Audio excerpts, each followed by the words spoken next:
Okay,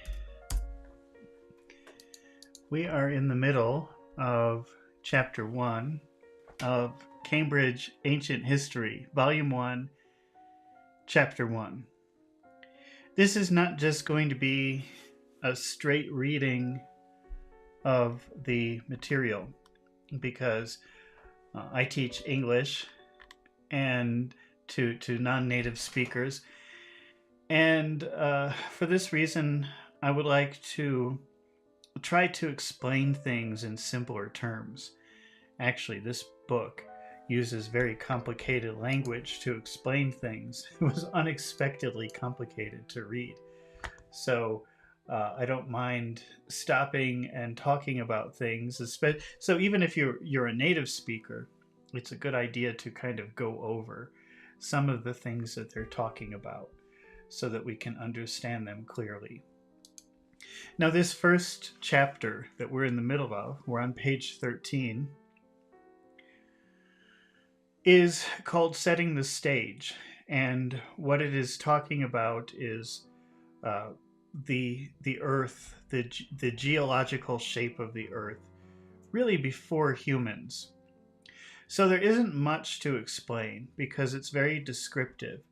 So I'm not stopping very much to explain, if there are weird words, big words, $5 words that I don't know because I don't know anything about this sort of thing, then I will stop to look them up or get pictures or look at maps or something as we go.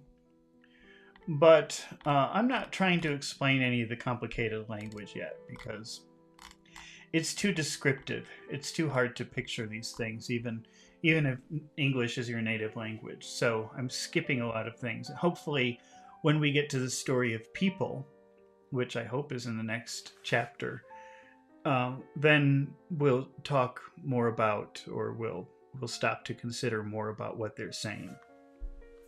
But right now, this is really a shockingly detailed description of pre-human history of the world, of the shape of the world.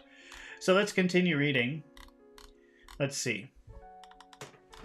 It will be evident from what proceeds that by this time not only Europe, but the whole northwest quadrant of the Old World landmass had been shaped approximately to its modern proportions, only the precise distribution of the sea and lake over the shallower hollows in its surface being liable to shift according as either the land rose or sank locally, or the supply of moisture varied over its landlocked basins.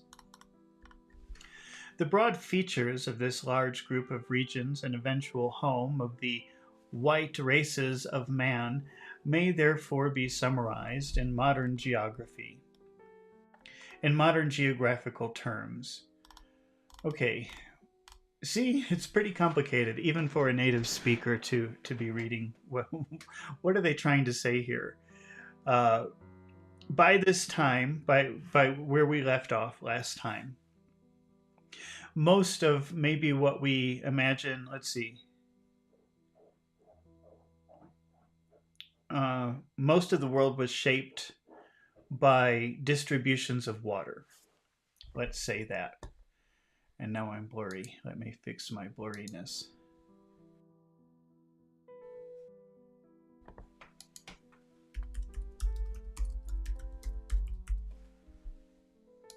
There we go.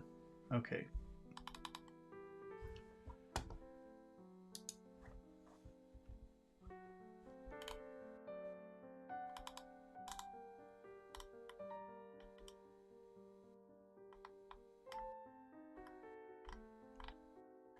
The broad features of this large group of regions, the eventual home of the white races of man, may therefore be summarized in modern geographical terms.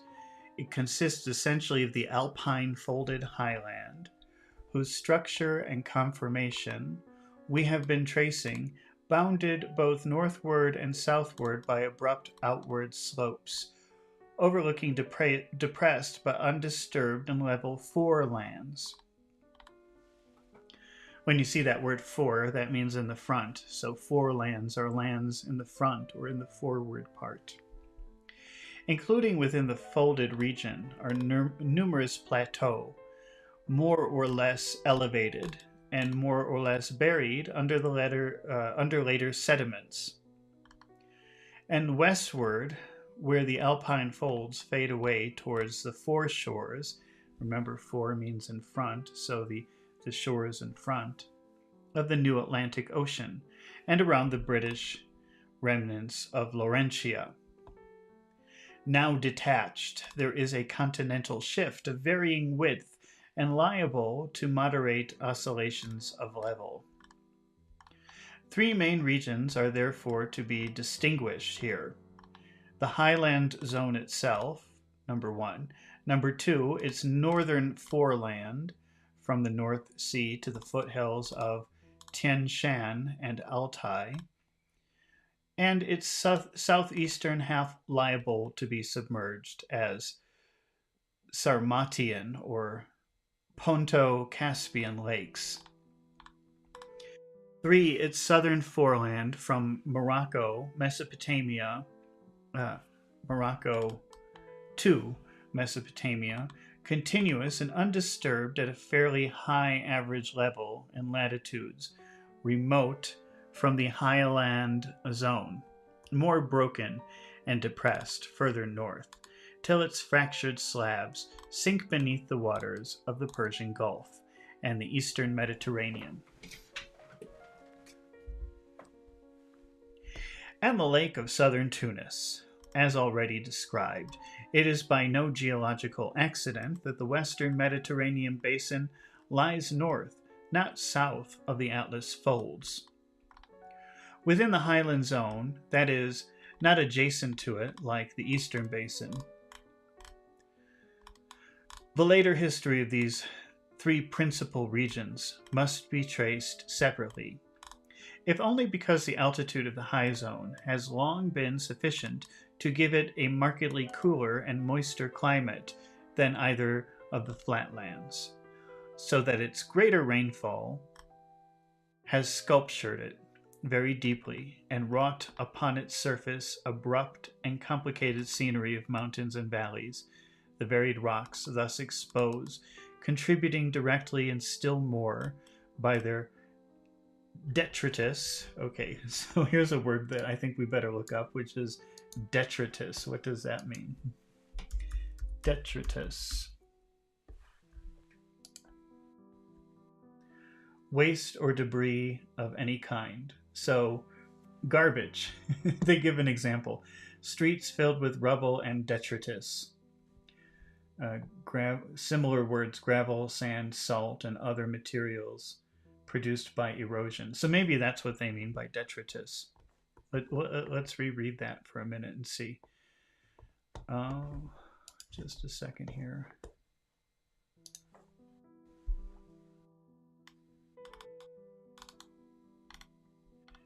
Complicated scenery of mountain and valley and varied rocks thus exposed, contributing directly and still more by their detritus indirectly.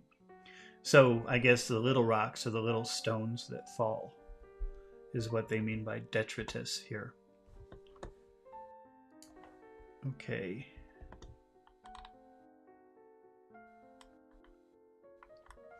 To accentuate local differences in the soils and eventually flora of each drainage area, as its limits lie obliquely from northwest to southeast between latitude 50 degrees in Central Europe and 25 degrees in South Persia. The larger changes of climate have affected its main regions serially from one extremity to the other. Its uplands have been sufficiently continuous in most periods to permit the spread and withdrawal of consecutive types of vegetation. Yet the deep engraving of its passes has permitted the transmission of comparatively lowland flora. Now remember, you always, when you're reading science books, you always see flora and fauna. And flora always refers to vegetation, plants, trees. and things like that. And fauna refers to animals. So lowland flora means plants or green things or flowers that grow in the low areas from one basin to another. And what is evident for vegetation applies equally to all animals. Now they're talking about fauna, which are susceptible to changes of climate and food supply. The highland zone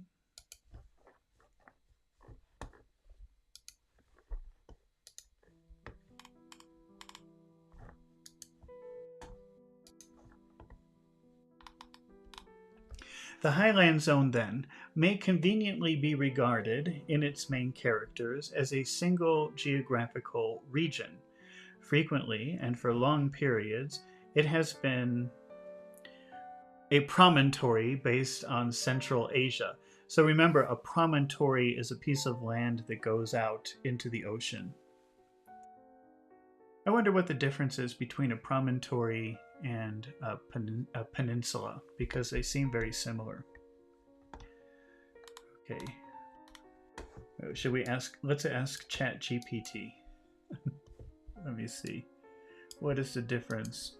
Because I think they're the same. Or they seem the same in pictures. Difference between promontory and peninsula.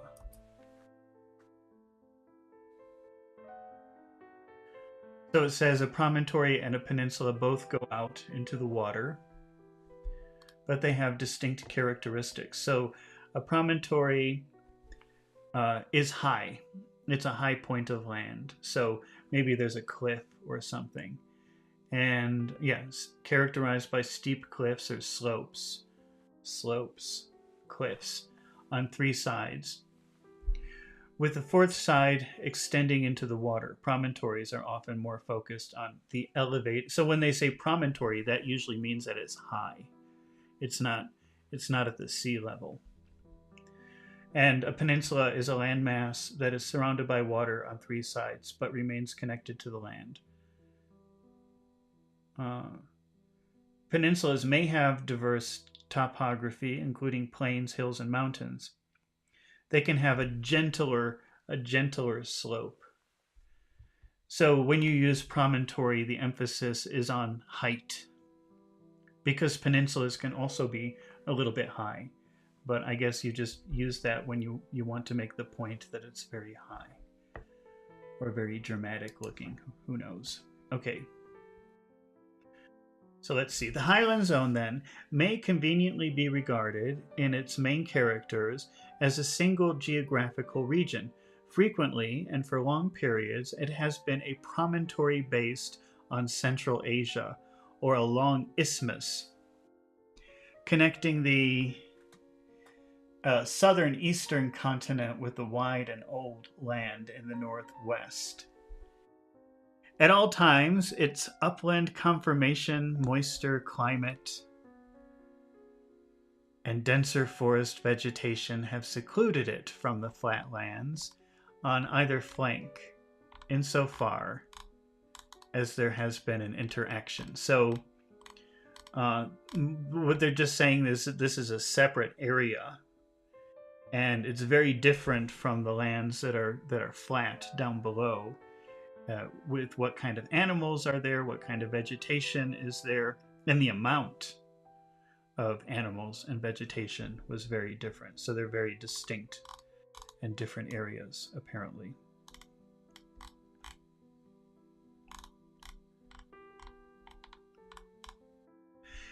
It has been the highland which has had the initiative, because in periods of excessive moisture, it has been the foothills of the highland that the forest has spread over adjacent plains, whereas in periods of drought, the extension of steppe conditions into the hills have been retarded by the residual rainfall around the heights. Only by glaciation, it would seem, could the highland vegetation be devastated from within, and even so, under the most favorable conditions for reoccupation from the less frost-bitten highlands continuous with its southeast, with it to the southeast. And as we shall see in due course, such glacial devastation did actually occur between the close of the Pleistocene period and the beginning of our own. Okay. North of the highland zone lies the northern flatland. It is almost featureless from Altai to Tian Shan to the Baltic and the North Sea, except for a narrow transverse fold of the Ural range, which, however, fades away southward before reaching latitude 50 degrees. But beyond those almost accidental depressions of its western margin, which form our narrow seas, this flatland is limited by the considerable mountain masses, Scandinavian and British, of great age and stability, and beyond these to the northwest extended formerly a long arm of that old Laurentian continent which still encircled the North Atlantic, long after it had ceased to occupy it. And it was probably the subsistence of this Laurentian land, represented now by the Wyville-Thomson Ridge on the ocean floor from Britain to Iceland and Greenland, and the circumstance that the breach of continuity lay west, not east of the Scandinavian and British mountain ranges, and involved general redistribution of currents between the Atlantic and Arctic oceans that determined the profound changes of climate to which allusion has already been made. Okay. Well, it's hard to put this in simpler terms because they're just describing how things used to be, and there's really not much to say. I think we just have to hurry through this chapter, and I think it would be more interesting when we get to talking about humans. Of secondary importance are the minor oscillations which determine whether the northern parts of the flatland, east and west of the Ural divide, should be above or below water, and thereby assigned to the remainder, and to the whole north face of the highland zone, a climate either moist enough to fill the Sarmatian depression with lakes or a sea, or dry enough to exhaust this reservoir and reduce the whole northern flatland to a cold desert as inhospitable as the hot desert on the south side to which we turn now. The southern or Eurafrican flatland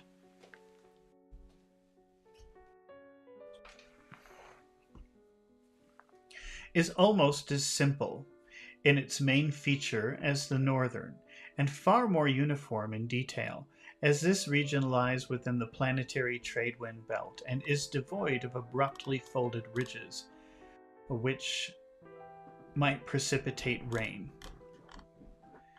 Except the Atlas to the north, which belongs to the folded mountain zone, and the highlands of Nigeria and Abyssinia, it has always been less well watered than the regions north and south of it, which are moistened respectively by the westerlies and the equatorial rain belt. As no cause seems to be known which could displace the equatorial belt of perennial rainfall and dense forest to any considerable degree, the normal result of pluvial or glacial crisis in the northern hemisphere has been to contract this trade wind belt and its desert regime, and conversely. The only other important variable affecting the southern flatland has been the greater, or to less extent, of submergence in the Mediterranean and Mesopotamia, mitigating or accentuating the dryness of the northerly winds. The mitigating influence of the Atlantic has, of course, been persistent, but has been neither great nor far-reaching, after the disappearance of the old Gulf or Lake Basin south of Ahagar Plateau after the Miocene period. It should be noted, however, that in periods of greater rainfall, both the plateau and the Tassili and Tibesti uplands further north and east have attracted sufficient moisture to feed large rivers, running some southwards to the Niger, others northwards to the Mediterranean, by the Wadi Irharhar and the Tunisian Shoats. Direct land contact between the southern flatland and the highland zone is interrupted for the middle third of its length by the persistent water surface of the East Mediterranean basin, last remnant of the old Tethys, and again far eastward by the Gulf of Oman and the Mesopotamian Gulf, formerly much larger and wider than now. Between these two sea barriers, outer ridges of the Tauric arc radiate south, westward, and southward into the North Syria and Cyprus. And this highland prominence is continuous southward with the upstanding edge of the great Arabian slab, and detached fragments of it as far as the peninsula of Sinai, forming a causeway along which migrations of momentous importance have occurred repeatedly. In the West Mediterranean, graphically continuous as well as structurally with the ranges of Sicily and Italy, and also southeastern Spain, has the West Saharan flatland along its steep southern face, but the continuity of the Euro-African landmass here is qualified by the depth and usual submergence of the West Mediterranean depressions. Only at either end of this western basin has there been intermittent land bridges from Atlas, northeastward through Sicily to the Apennine Arc, concentric with the Alps, and repeating on a small scale some features of the Syrian causeway, and through Spain, an old highland, comparable in size and structure with that of Asia Minor, to the broad coast plains of the Atlantic seaboard north of the Pyrenees.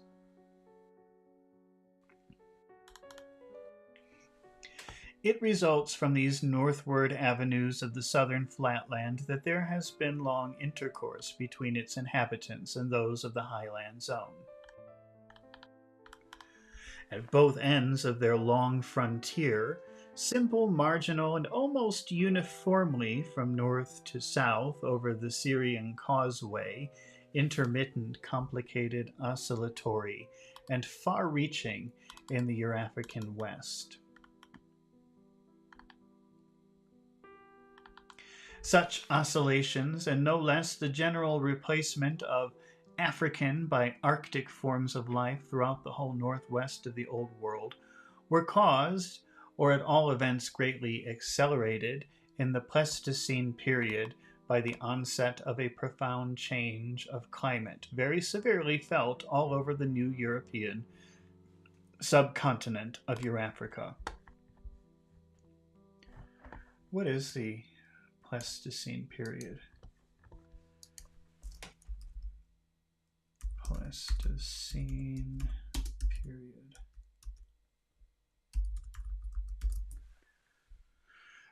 Geological epoch that lasted 2.58 million years to 11,000 years ago. So that the Pleistocene period ended 11,000 years ago.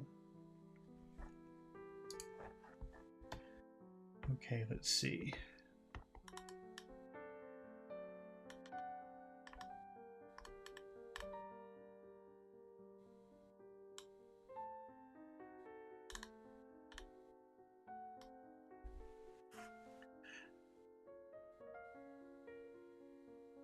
I'm just looking to where to start again. Okay, Old World were caused at all events greatly accelerated in the Pleistocene period by the onset of a profound change of climate, very severely felt all over the new European subcontinent of Eurafrica, but by no means confined to this region, for the Ice Age or glacial period of the Old World has its counterpart in the New, and even very similar subperiods.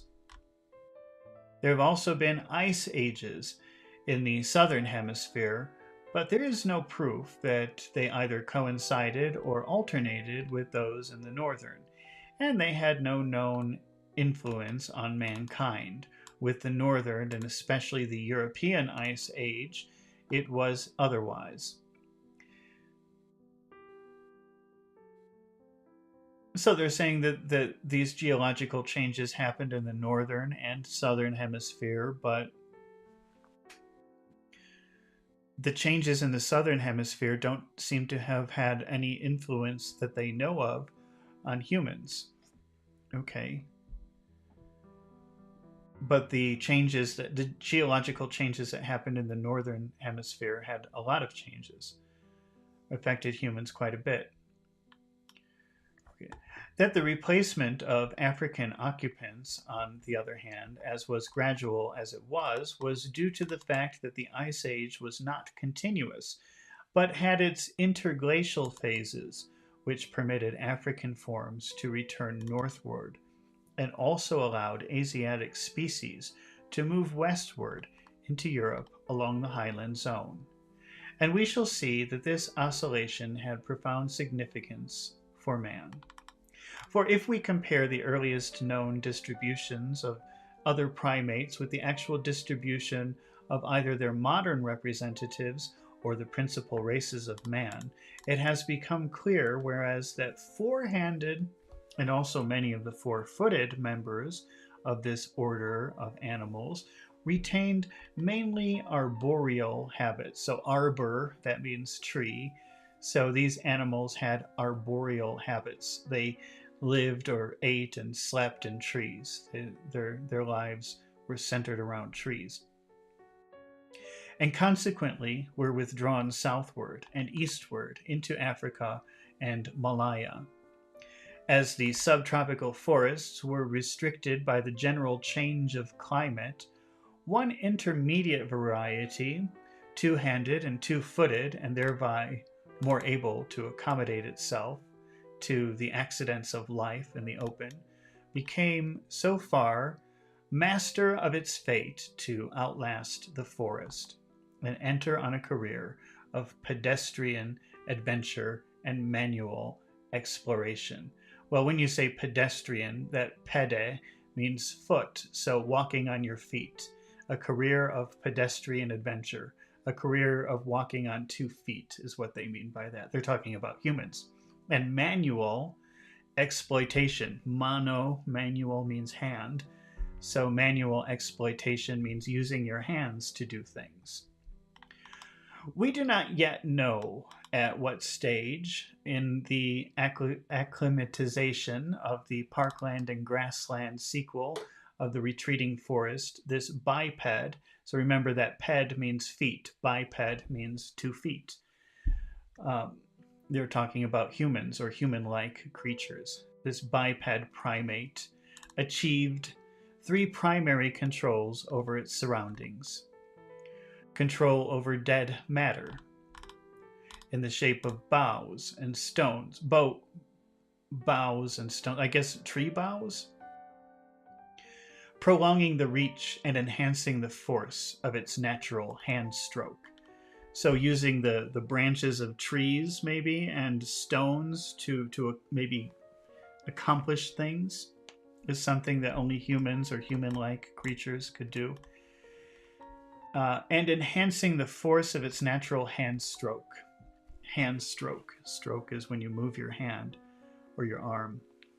Control over the wayward energy of fire, the scourge and terror of all other animals. So another characteristic of humans is that they learned how to control fire, which no other animal can do.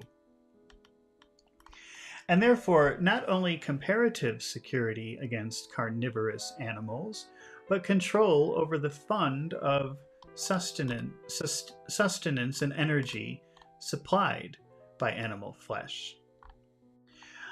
But we do know already from an implement strewn surface of old land underlying some of the earliest glacial debris of East Anglia that some sort of tool using and animal hunting precursor of ourselves ranged so far as this to the northwest before the climate was as yet quite glacial.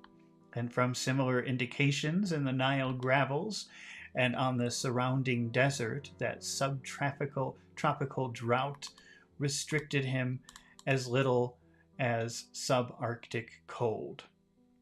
How far these early traces or remoter relics, such as the Trinal brain case from Java or the Broken Hill skull and other bones from Rhodesia, may have connected with ancestors of any actual variety of man, must consider in full view of their effects of the glacial crisis. So they're saying that they find evidence of these early, not humans, but human like creatures as far as England. And they were just as much controlled by how frequent water was as they were to how cold it was. Okay, let's see. The glacial crisis. The cause of this ice age must be discussed and are still obscure. Oh, wait, let me say that again. The cause of this ice age has been much discussed and are still obscure. Recent investigations lay greater stress on geological factors, such as the distribution of land and water, and the elevation or depression of the region and other circumstances favorable to intense snowfall at certain places and seasons, than those astronomical explanations by nutation of the Earth's axis. What is nutation?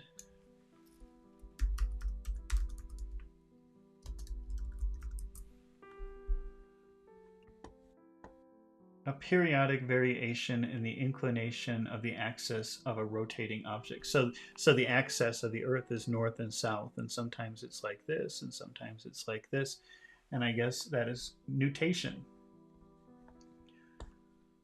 A periodic oscillation of the Earth's axis that causes the precession of the poles to follow a wavy rather than a circular path. But it could also maybe mean like maybe a little bit uneven way the Earth turns. Let's see. Let's read it again and see if we can make sense of this. Favorable to intense snowfall at certain places and seasons than those astronomical explanations by nutation of the Earth's axis, or precession of the seasons, which were formerly popular. So maybe a long time ago they knew that the glaciers had melted or something had happened to the glaciers, or well, they're talking about the ice age. I'm not sure if they're talking about the beginning or the end of it, but they wondered, how did this big change happen? And a popular explanation was maybe the Earth was moving in a weird way, and this caused some kind of strange upset in the weather. But now they don't think that anymore, or at least at this time when this was written, they didn't think that anymore. Let's see. It is at all events certain that the severest glaciations occurred in periods of submergence, and that the repeated relaxations of glacial austerity coincide with greater exposure of land surfaces. And with a continental climate drier rather than warmer, since dry air, however cold, precipitates little snow. Without copious snow, there is nothing to feed the glacier, much less a continental ice sheet. And under dry, cold winds on the low land, the snout of the best-fed glacier shrinks rapidly by sheer evaporation. So they're saying that it had to be very humid for these glaciers to grow, because without humidity, without the air being wet, the glaciers can't grow, and in fact, they probably shrink. The same circumstance goes far to explain why the main ice cap of the Old World lay so far towards its western edge, exposed to wet westerly winds of the North Atlantic, which, as we've seen, had only recently attained its modern extent. In the same way, the evidence for extensive glaciation on the mountain ranges of the Caucasus, Armenia, and especially of Central Asia coheres with that for a wide water surface in the Ponto-Caspian lakeland and for the submergence of western Siberia. Of such glacial maxima, there have been recognized 3 most parts of France and 4 on the side of the Alps and Pyrenees and in northwestern Germany, followed by 2 oscillations during the final retreat over those districts which lay nearer to the principal snow caps. The second, or Mindel, spell in the Alpine series, corresponding with the later part of the first further north, was the severest. Submergence was deepest, temperatures lowest, and the Scandinavian ice sheet widest, covering all but the south coast of Britain and meeting the glaciers of the Alps, while the Rhone Glacier, for instance, extended to Lyon, and those of the Carpathians and Urals, so that their margins, like the glaciers of the Caucasus, bordered and replenished the Sarmatian Sea. Outlying ice caps, mainly of this phase, have been traced on the Pyrenees, Apennines, and Dinaric and Tauric chains in Armenia, Zagros, and the North Persian ranges, and over the whole mountain knot of the Pamirs and the Hindu Kush, and the Sarmatian shore to an ocean gulf, which flooded the Punjab. Over these vast areas, therefore, all life was obliterated temporarily, and round their margins and interspaces was reduced to subarctic desolation. So it was really cold in all of these places they just mentioned. Let's see. There's a strong reason for believing that the climactic isolation of the whole northwest quadrant synchronized and formed part of a single great planetary episode. Not only is the fourfold glaciation of northwestern Europe repeated around the Alps and represented in a fourfold pluvial sequence in the Nile Valley. They keep using this word pluvial, which I'm thinking means something to do with rain. But let's just check it. What does that mean? I think it means like heavy rain or something. Let's see. Yeah, related to or characterized by rainfall. A period marked by increased rainfall. So in many parts, I guess everything was frozen, but around the Nile Valley, it was just a lot of water or rain. Okay, but the glacial maxima represented by deposits in Nebraska, Kansas, Illinois, and Wisconsin, respectively, though not necessarily contemporary, seem to repeat the relative intensity of the Goons, Mindel, Riss, and Worm maxima of the European Ice Age. It is therefore permissible to treat this standard, the southern flatland, where there would seem to have been at least breach of continuity in plant and animal life, and interpret the more broken and complicated sequence in the western and northern flatlands, and also in the highland zone by reference of their main episodes in the principal stages of the South. Before dealing with the human occupants of these regions and their redistribution during and after the Ice Age, it is convenient to note briefly the effects of any such crisis in the distribution of animals and plants, partly because these effects can be more fully illustrated, and partly because it was in response to the changes in animal and vegetable surroundings that man's first human efforts seem to have been made. So they're saying before we talk about humans, we have to talk about how all of these climate changes affected the plants and the animals that grew in the areas where humans would later occupy. It follows directly that in any displacement of climatic zones, the corresponding flora and fauna, so remember flora is about flowers, plants, green things, and fauna is about animals, were displaced accordingly with due allowance for peculiarities in soil or configuration, which either permitted the maintenance of any elements of such plant and animal associations or accelerated their retreat. In this connection, it is important to observe the normal sequence of the types of vegetation round the margin of perennial snowfield or ice sheets. I think, doesn't perennial, that kind of means like part of the year. I just want to get, let's see, perennial.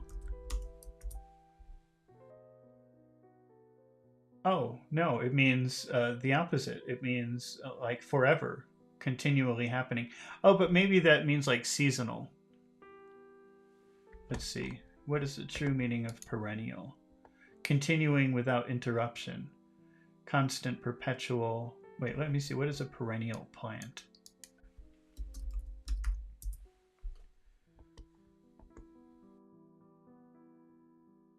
Yeah. So if you're talking about plants, when you say perennial, they die every year. They don't last throughout the whole year, but then they return in the spring. So they die in the fall and they disappear in the winter, but then in the spring they grow up again and they bloom in the summer. So perennial plant is one that is seasonal. So I think here a perennial snowfield. Oh, I wonder what that means. Because if it's a perennial snowfield, does that mean that it's a snowfield for part of the year and then it disappears and it comes back? Or does it mean permanent? Let's see. What happens if I say perennial snowfield? Perennial snowfields like glaciers are masses of snow and ice. Okay. That persist for many years and form through accumulation and compaction of snow. So they don't go away. These are fields of snow that stay for many years. Okay, well, I'm glad I cleared that up because I thought it was something different. Okay, let's see. Frozen, treeless tundra with transitory herbage after the spring thaw, then dwarf birch and stunted pine, passing to coniferous forest. What does coniferous mean? Let's see. Coniferous.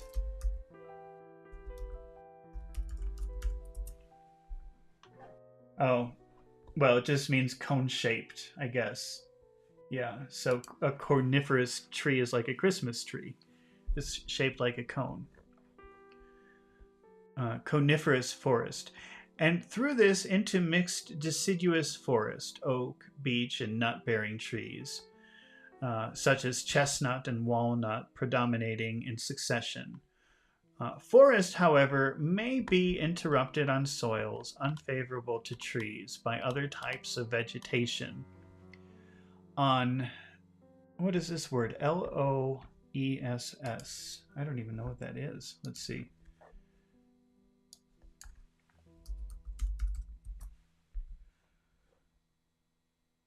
Loess soil. Let's see. A loosely compacted yellowish-gray deposit of wind-blown sediment, of which extensive deposits occur in eastern China and the American Midwest. So is a type of soil. Loess.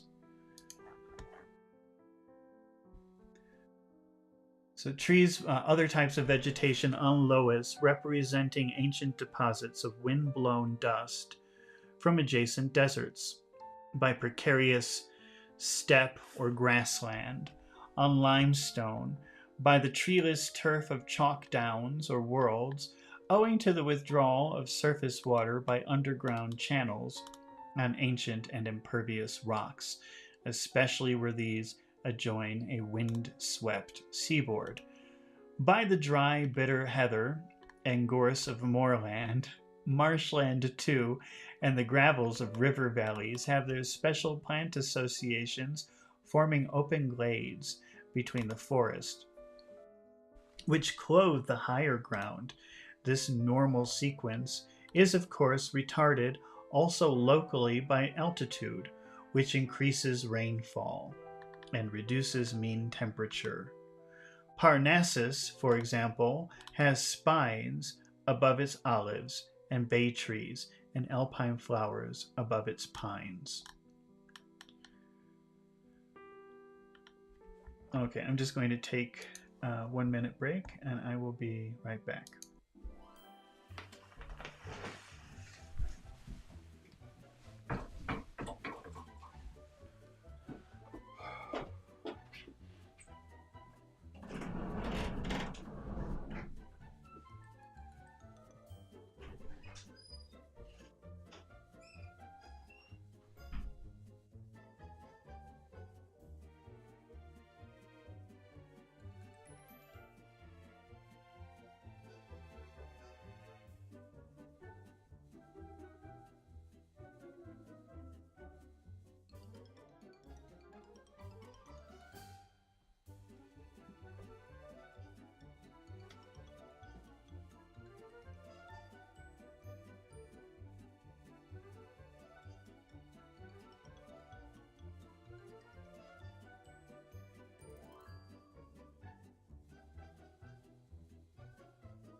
Okay, now we're back. Let's keep going.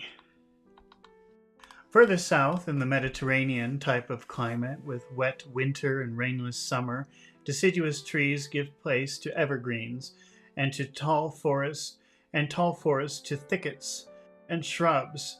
And as drought and warmth increase, each shrub stand further apart in an undergrowth of tough, resinous bushes and spring flowering bulbs, annuals, and grasses. Eventually, grasses, half a rush, and spiny, leathery camel fodder predominate until they too fade out before drifting sand and sun-tanned rock. As climate becomes milder, the zones of vegetation move northwards and uphill, but as trees take centuries to mature, the shift of vegetation may lag behind that of climate. On the other hand, adverse shift of climate rapidly destroys the less hardy plants, for they cannot retreat and only acclimatize slowly. More formal forms of life, such as larger animals and man, will either follow their habitual food plants or maintain themselves in austere climate by change of diet, by growing winter fur, by taking shelter in caves, or in man's case, by appropriating the hides and fur of other animals.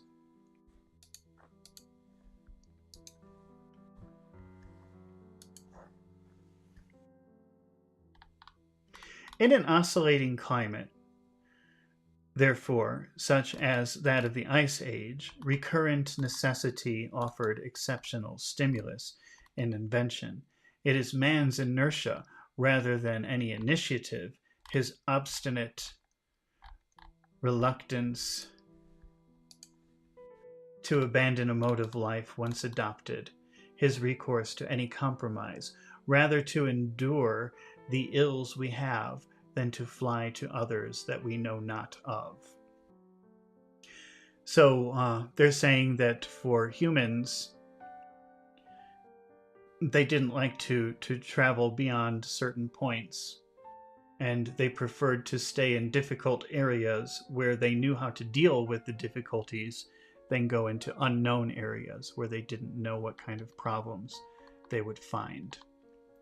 And in the result, his unique ability to conquer nature by reasoned conformity with nature's ways that differentiates him from all animals but those, such as horse and dog, in which he has apprehended and elicited faculties remotely analogous to his own.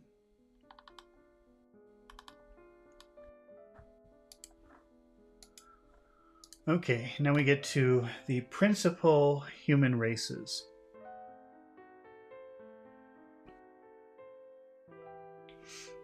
We are next concerned with the human stock or stocks which occupied these regions before and during the Ice Age.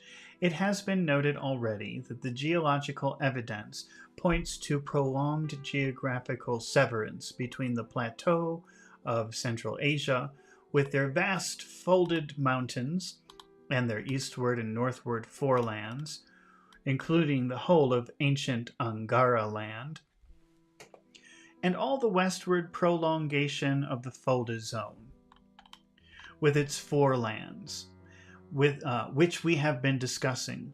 This geographical severance at the narrow and almost impassable neck of the high land where the Hindu Kush intervenes between Afghanistan and the Pamirs, has its human counterpart in the segregation of the ancestors of the yellow-skinned, straight-haired, mongoloid stock from all Western varieties.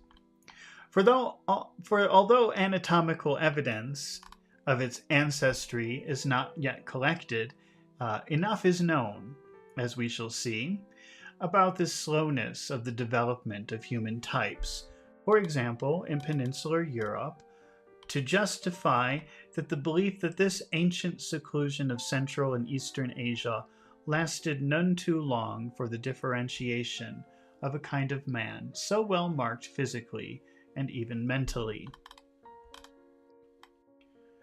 In the same way, the correlation of the black-skinned, woolly-haired stocks with the Malayan fauna, remember fauna means animals, so the animals that you would find in the Malay area, like Malaysia, I guess, I don't know, which is suggested by their actual distribution, would seem to postulate a period of time comparable with that suggested above for the Mongoloids, with which the no less highly specialized Negroid physique could be developed from a precursor more widely distributed, especially northwestward, and presenting those features in which both the Negroid and white stocks differ from the yellow.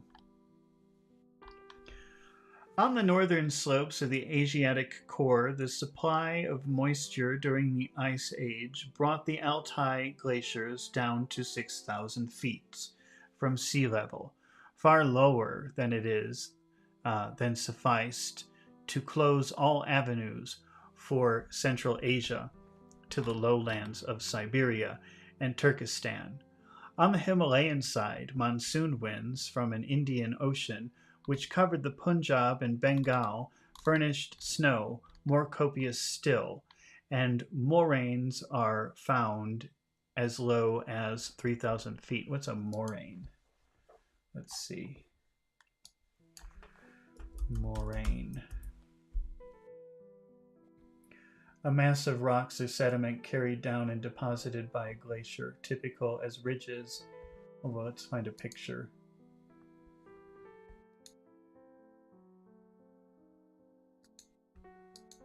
Here's a moraine. So I guess it's this rocky soil that you see here on the side of the road. are moraines. Let's see if we can find another picture of moraines. I don't know if you can really see anything from that. I guess, wait, maybe right above my head. Right, like right here. Maybe that's a moraine. The little pieces of rocks and stone and soil that come from a glacier.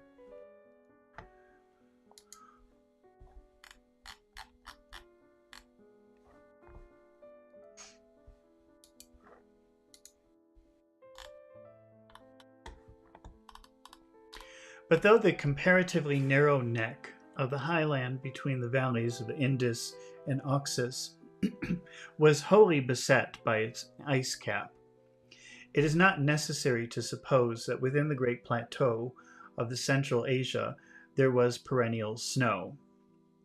So, kind of permanent snow, I guess, is what they mean, or a wholly uninhabitable region. Rather, the vast accumulations of loess, the deposit of the countless dust storms, suggest a continental climate with wide variations and the possibility of at least seasonal occupation by fleet grazing animals, such as the horse. It is indeed an intimate parasitic connection with such an animal host in some such circumstance that we have probably to ascribe the highly specialized type of man characteristic of this region now. The yellow skin color of the Mongoloid man gives him protective camouflage in sandy desert and dry grass steppe, and the structure of his straight wiry hair and its rarity except on the scalp suggest the adaptation to a continental climate, while its extreme length in both sexes serves to disguise the characteristic profile of the human head and neck and approximate it to that of a quadruped seen from behind. So remember that ped means foot, quadra means four, so a quadruped is something with 4 feet. So I've never heard, I mean, this is an old book, so it has some strange ideas, I think, about different races, but here they say that both the men and the women have very long hair, but that could be true for any race, couldn't it? I could grow my hair very long if I wanted to, but they're saying that that would change the silhouette. It would make it, it would disguise them in their environment to look like animals instead of humans. Let's see. From the rather prominent jaw, combined with the globular brain case, may be inferred, well, let's see, long habituation to some food which minimized the pull of the jaw muscle on the side walls of the skull. And the only food which fulfills this condition is milk in its products. My dog is having a nightmare. I'm trying to wake him up. Okay, let's see.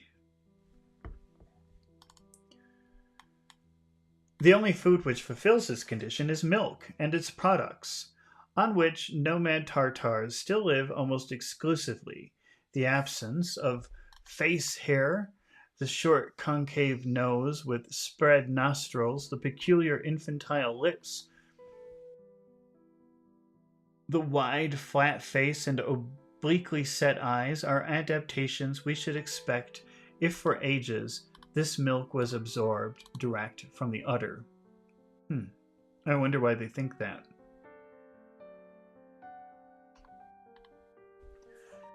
And the short legs of some Mongoloids and poor development of the calf muscles in all suggest that, like Tartar infants nowadays, the parasitic proto-Mongol sat tight upon his host between meals and shared its wanderings.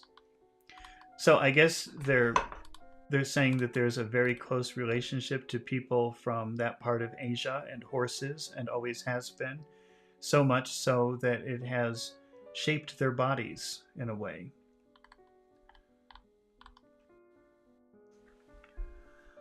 On the steppes of glacial Europe, man hunted and ate the horse. If we suppose that in Central Asia, during the same and perhaps in a long earlier periods, he made friends with him and lived upon his friendship, we seem to have a clue to the paradox of the emergence of a highly specialized breed of man from a region which had been, for a very long time, so little suited, except on these terms, to sustain him at all. So they're saying that these people from this part of Asia must have had a very, or probably had a very close relationship with horses, and if they didn't have that relationship, they probably couldn't live there. The absence of any widespread relics of such occupancy explains itself on the same hypothesis. Men who did not hunt or fight had no more need of coup de poing. I don't know what, let's see what that means. Coup de poing. French word, French phrase, coup de poing. Whoops.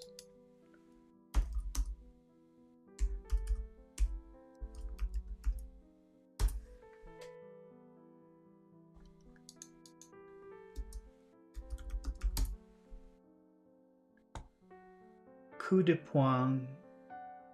A punch. What is a coup de poing? Plural, coup de poing. Okay, it's no longer in technical use. So it used to be an archaeological term, and it meant lower Paleolithic stone hand axe, pointed or ovate in shape and having sharp cutting edges. Can we find a picture of it? Okay, so this is, they don't use this term anymore, so it's an old-fashioned term. But this is a coup de poing.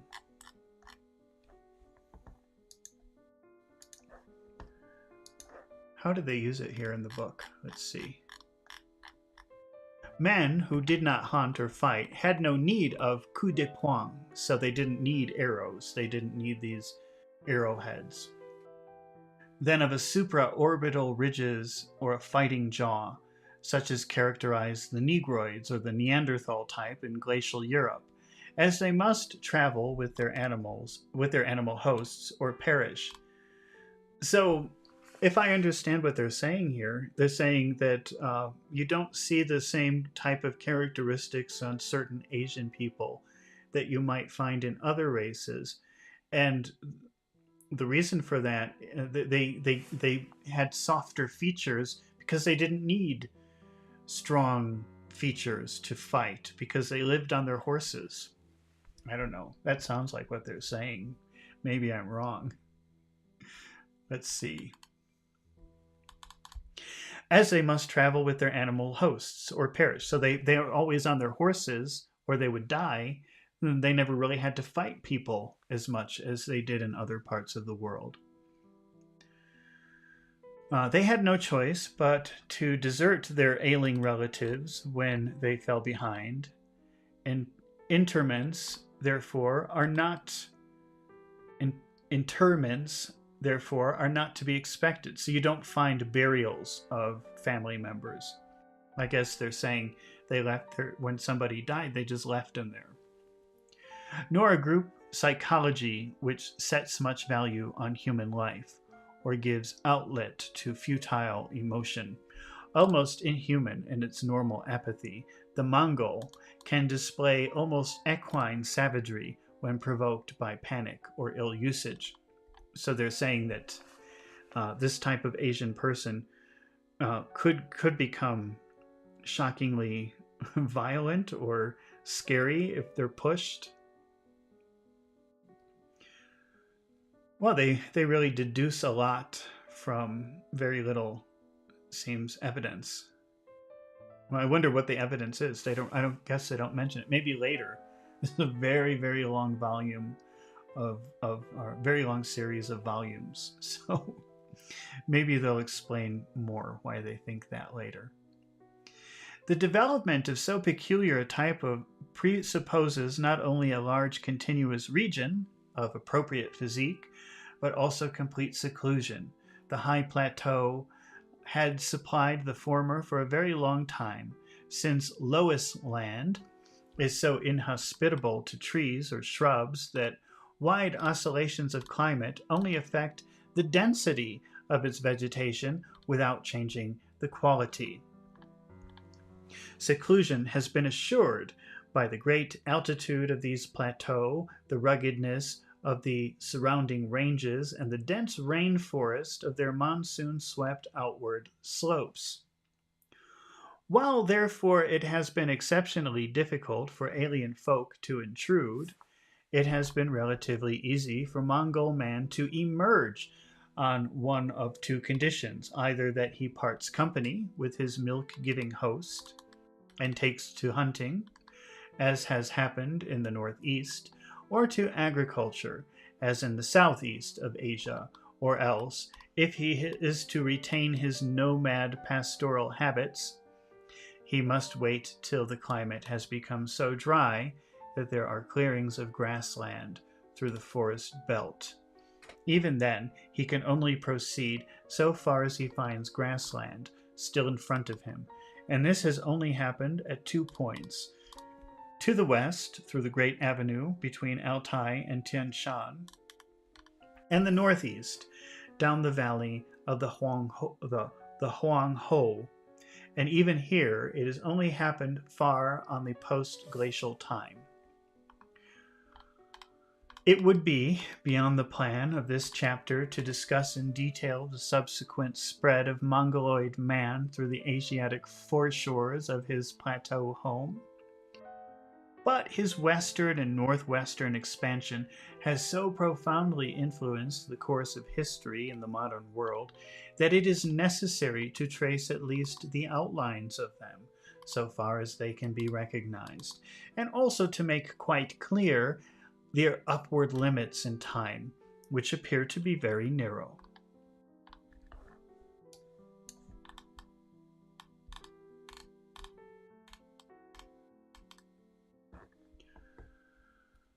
The older drainage of the southern and more elevated plateau, south of the Kwenlun ranges, issued to the southeast towards what is now the Malay archipelago.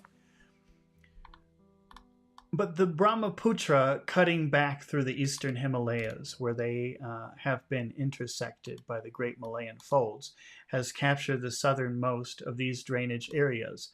The Huang Ho similarly has captured the northernmost, and the Yangtze the majority of those which lay between, leaving only a small remainder to feed the Salween and Mekong. Consequently, the main avenues of human movement have long been towards the eastern lowlands and vast alluvial area deposited by Chinese rivers, thus reinforced, has received and acclimatized most of the human overflow from the interior.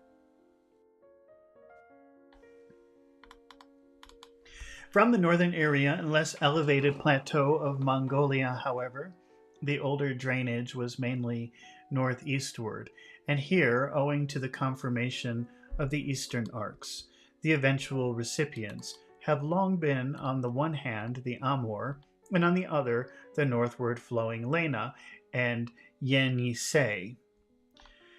Here, the continental core of old Angara land, which is embraced between these two rivers, has been an immemorial reservoir of ancient forms of life, has also formed the asylum into which have descended successive types of flora and fauna, discarded from the plateau margins in successive periods of austerity. So this is a very fertile area, and when there are long periods of bad weather, a lot of animals moved into that place, and it also maybe this bad weather destroyed certain kinds of plants or trees permanently, but they managed to survive in this particular area because it was very fertile, and I guess it didn't experience too much extreme weather. The human population here, so far back as it can be traced, belongs to such discarded fauna. Wait, wait. Let's see. Let's see where they're going with this. And is consequently, with the human population here so far back as it can be traced, belongs. So are they saying? Well, let's see. Let's see where this goes. But I think they're saying that the humans who live in this area, I think they're almost talking about like Southeast Asia, somewhere around Vietnam or southern China. Are they saying they're like a special kind of human that managed to survive uh, through this very ancient period? I don't know. Let's see. And is consequently mongoloid, but of far less specialized types than those which have never left the plateau. So I think they're talking about, first they were talking about the nomadic Mongols on their horses, and they're saying that this race of Asian people in Southeast Asia is similar but different because they didn't face the same geographical or geological challenges as the Mongols in the north. So they have slightly different features because I guess life was a little bit easier there. They didn't change as much. Okay, let's see. It's from the Angara Reservoir and the mountain. I'm just going to find out where is the Angara Reservoir, because I think they're talking about Southeast Asia, but I don't know because they're using all of these old names. Let's see, Angara Reservoir. Where is that map?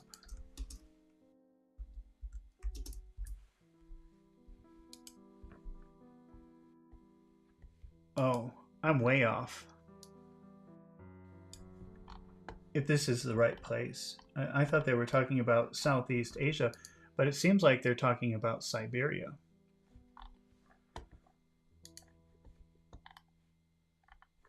Let me see if I can show you a picture of what I'm seeing here. So, no, this just is talking about a river, but I don't know Angara. Okay, wait, let's look at the Wikipedia for Angara.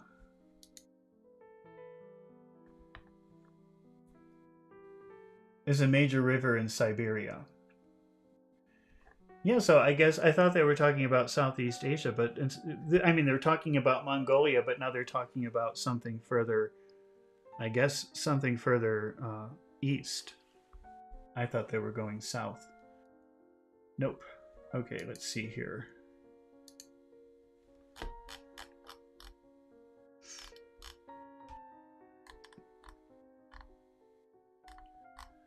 Where did I stop?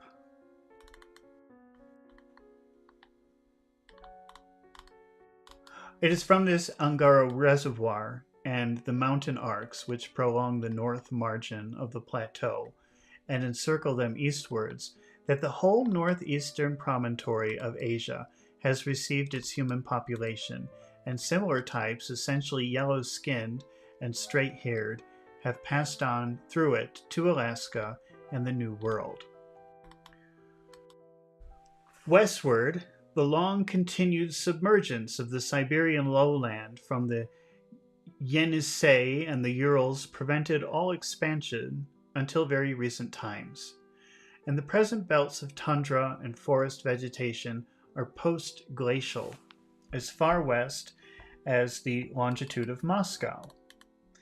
They are of East Siberian origin, and it is only here that the Siberian forest meets mid-European forests, advancing in the opposite direction.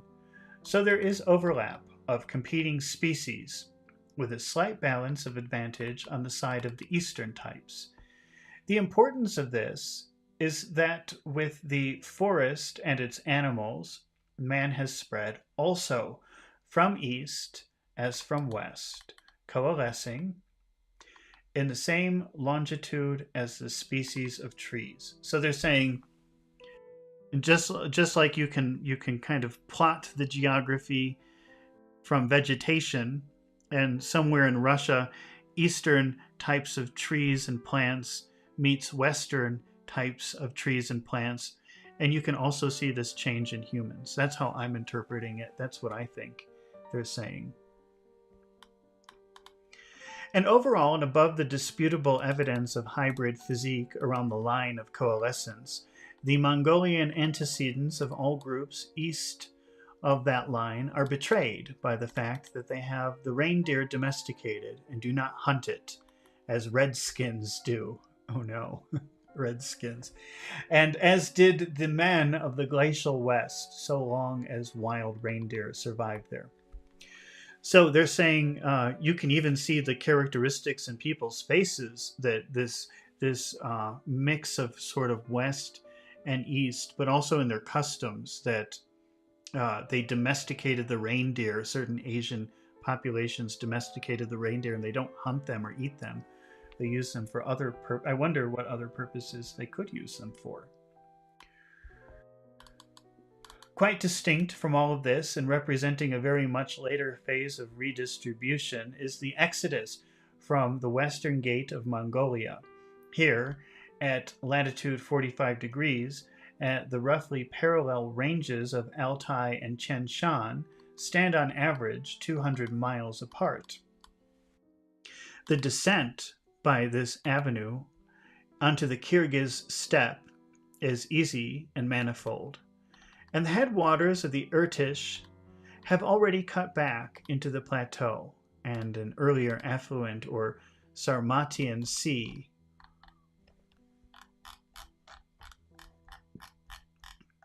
once did the same through the gap east of Lake Balkhash. But this avenue only becomes passable under a special conjunction of circumstances. The Kyrgyz steppe, which all lies below 1,500 feet, and much of it below 600 feet, must be neither submerged nor sand swept, yet the avenue itself must be free of snowcap and convergent glaciers. The forests on the outer slope and in the passes must be discontinuous enough to permit pastoral nomads to pass with their flocks. And thirdly, there must be sufficient inducement to leave the plateau at all. So I think they're just trying to explain how migration happened. And they're saying that it's a combination of certain weather conditions, but also there must have been a reason for these groups of people to leave the area where they were, because they were comfortable where they were. So something must have made them move. Obviously, there is not here any large margin between one set of obstacles and the other.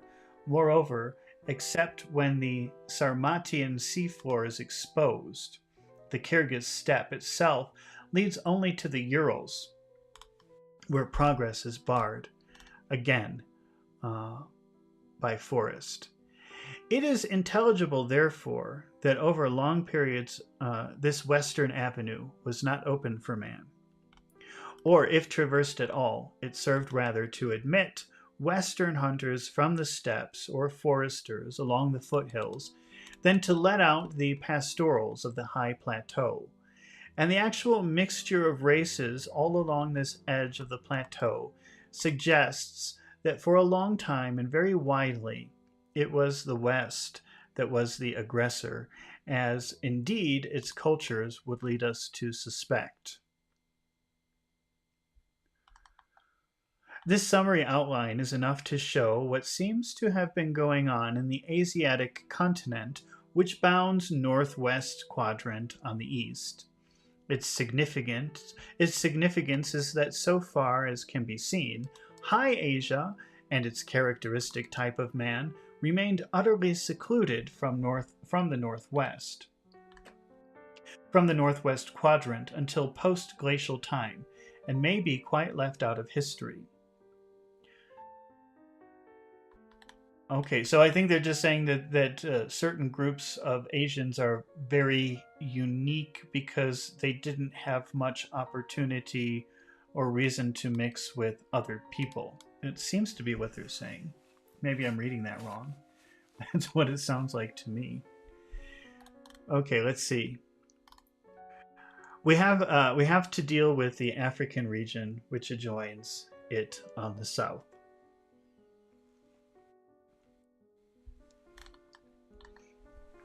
This African region, like the core of highland Asia, consists of ancient and stable land on the north half of which Cretaceous and subsequent limestones have been laid down, without serious disturbance over an area which has gradually diminished during tertiary times. In the northwest, the multiple Atlas ranges belonged to the Alpine folds, not to the flatland Africa. Eastwards, the continuity of this vast flatland has been broken, as we have seen, by the sunken troughs of the Nile and the Red Sea, as the Arabian slab was tilted and detached.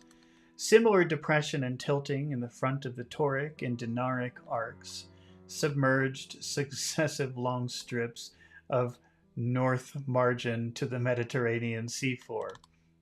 But the greater part of the Libyan flatland stood fast, and the Cyrenaic plateau was even forced slightly upwards.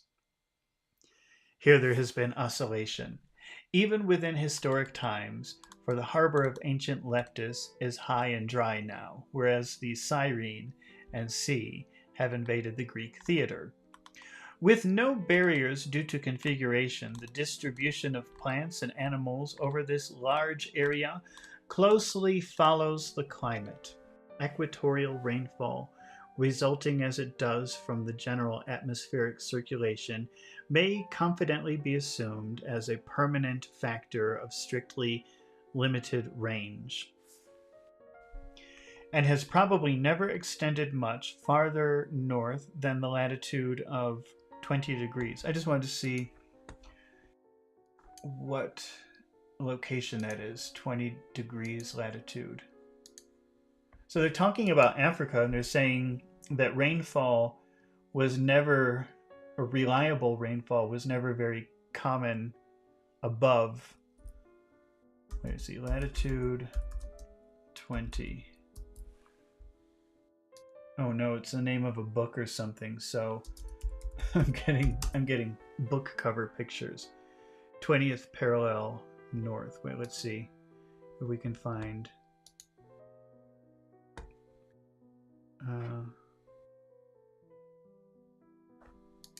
where's the 20th parallel? This is pretty close to the equator. Let me just show this on a picture here.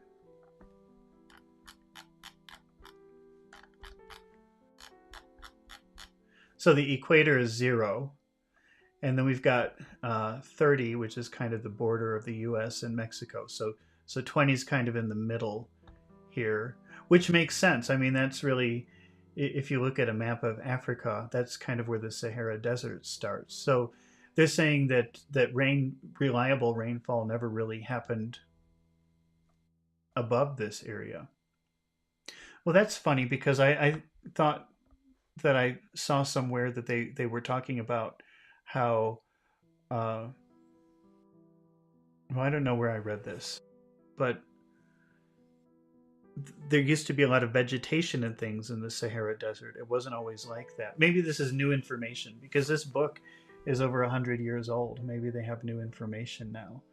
But I thought they found like dinosaur fossils or animal fossils in the Sahara Desert, and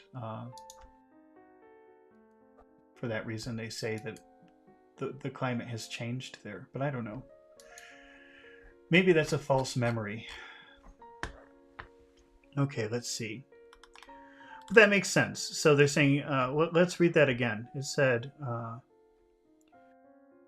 equatorial rainfall, resulting as it does from the general atmospheric circulation, may confidently be assumed as a permanent factor of strictly limited range. So they're saying that the rainfall was limited to this area and has probably never extended much further north than the latitude 20 degrees.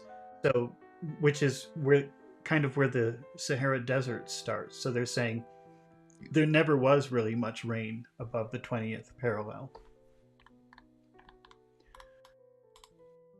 As the only really high ground is in Abyssinia, so that's Ethiopia, Abyssinia. So they're saying that area has a lot of mountains, far to the southeast, the effects even of the present monsoon winds are minimized. So because of this mountain area, they don't receive much rainfall ever. And moreover, before the nearer sections of the Indian Ocean subsided, there was no reason for these winds to blow so far west at all. There has therefore been nothing since the Cretaceous times to interfere with the normal sequence of trade winds and westerlies over all northern Africa. And the only slight calculable different effect, even in the Scandinavian and Alpine glaciation, would be the shift each one of these zones southwards towards the equatorial rain belt and narrow them both.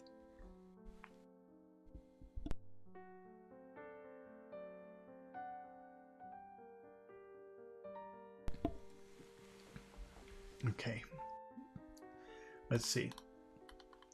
The distribution of plant and animal life lay regularly, therefore, as now, in zones of latitude, tropical forest in the south, passing through the parkland into the steppe and desert, and then through steppe into evergreens, followed by deciduous and coniferous trees. So coniferous trees, cone trees, trees shaped like cones. I remember seeing that word deciduous in school, but I don't remember what it means. That was a long time ago. So I just want, because they keep using this word, and I know it, but I don't remember what it means. Okay, so a deciduous tree is a tree that that loses its leaves in the fall. So unlike evergreen trees, which are always green, deciduous trees change with the seasons. Okay, let's see. In the days of the early tertiary archipelago, the trade wind zone was submerged, and there was therefore no desert. Tropical plants and animals of old Malayan type flourished northwards almost to the Arctic Circle, and those of the modern temperate zone were represented only in the interior of Laurentia, with the emergence of the Western Sahara and the mid-European peninsula. Malayan-type trees were restricted to the tropics and replaced by African, like those of the modern savanna region. On the establishment of a Mediterranean Sea and European subcontinent, north of it, African types were restricted in their turn and replaced by Arctic forms from Laurentia, which have their counterpart in the modern flora of temperate North America and still fringed on the Atlantic and Mediterranean seaboards by the Lusitanian remnants of the genera widespread in America. Of human associates of this pre-glacial vegetation, we have no direct evidence from Europe, but the modern human type, which characterizes the zone, now occupied by the restricted African fauna, is the Negroid, both in Africa itself and the Aboriginal type in the present Malayan region. And among the African fauna, with its lion, tiger, and elephant, which has followed the Malayan into southern Asia, the broken hill skull from a deep bone deposit in a Rhodesian cave was found associated with a distinctive African fauna and is reported to display no general characters subversive of this statement.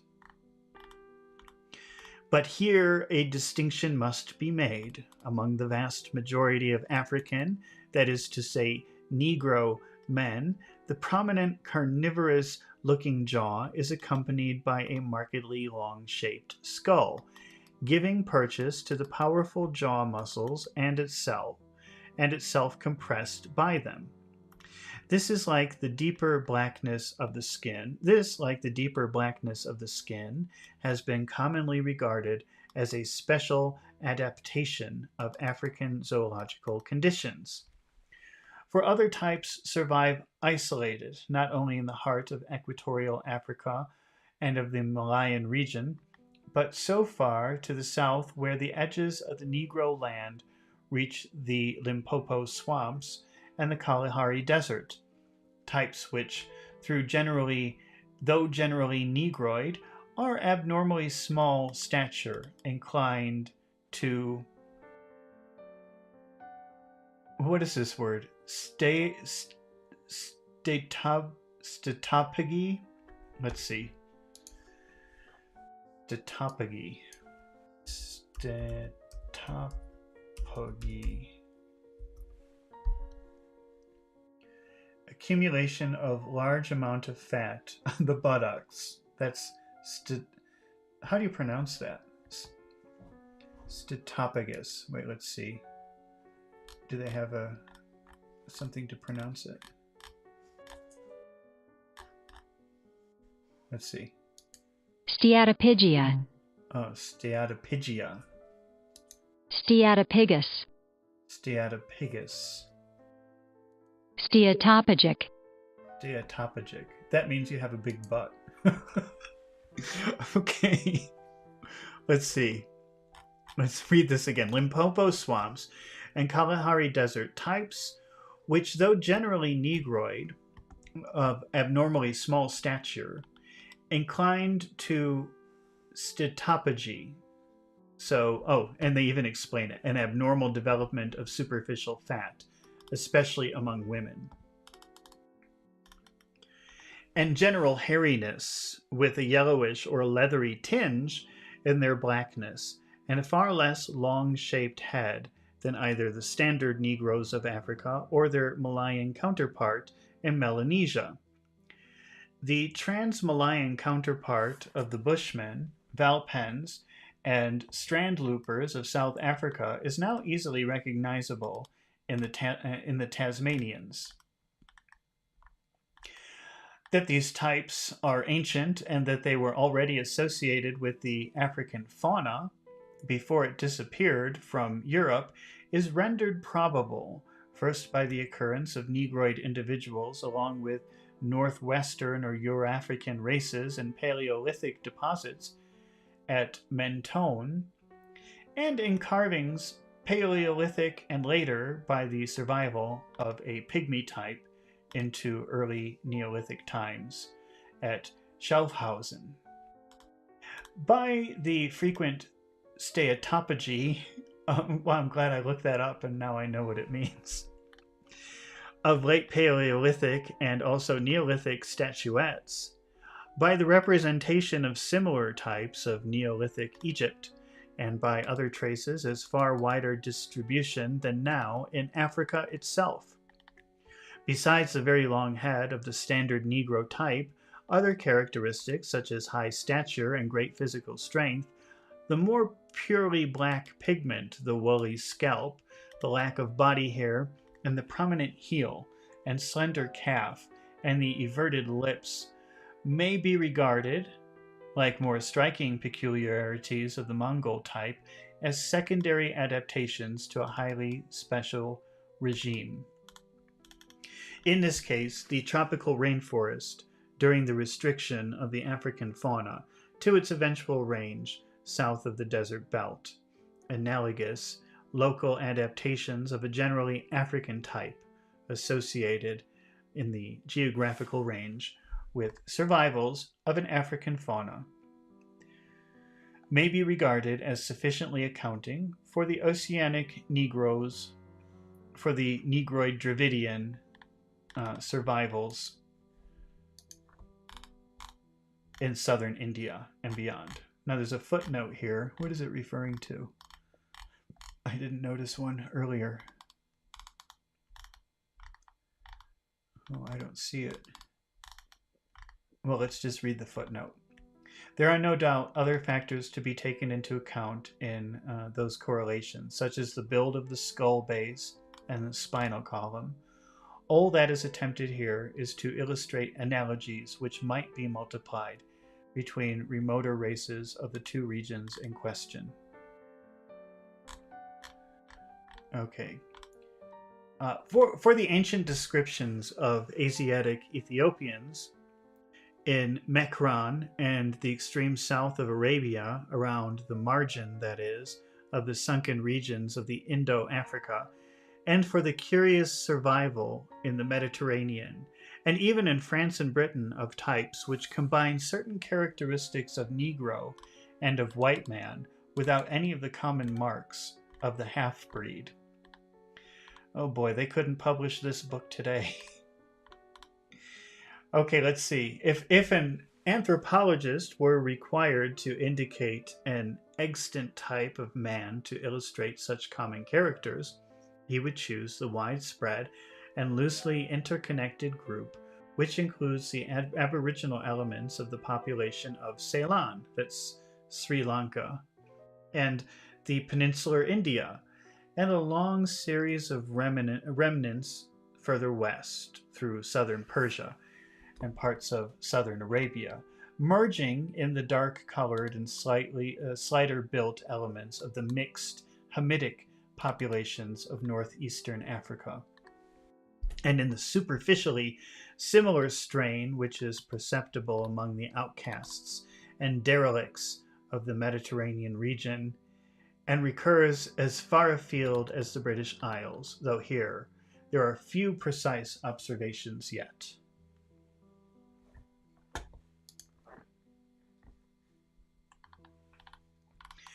Summing up the relations which have existed between the Negro and the white races on the African continent, we reach the following result. The climactic zone, represented by the Saharan Desert, though it has varied in width, has been maintained long enough to serve as an impermeable screen between the Negro and the white stocks, except along a narrow coast belt fringing the Atlantic and perhaps the Nile Valley. Only the rare Negroid individuals in the Paleolithic caves of the Riviera suggest that during exceptional northward shift of climatic belts, African man may have reached southwestern Europe temporarily and in small numbers, though others would explain these facts not by northward incursion of ready-made African Negroids, but by the former presence along the whole length of the region immediately south of the highland zone of dark white types, such as those already mentioned. We have thus reconstituted, so far as it is known, the earlier distribution of the yellow-skinned, straight-haired, round-headed Mongoloids in the secluded upland heart of...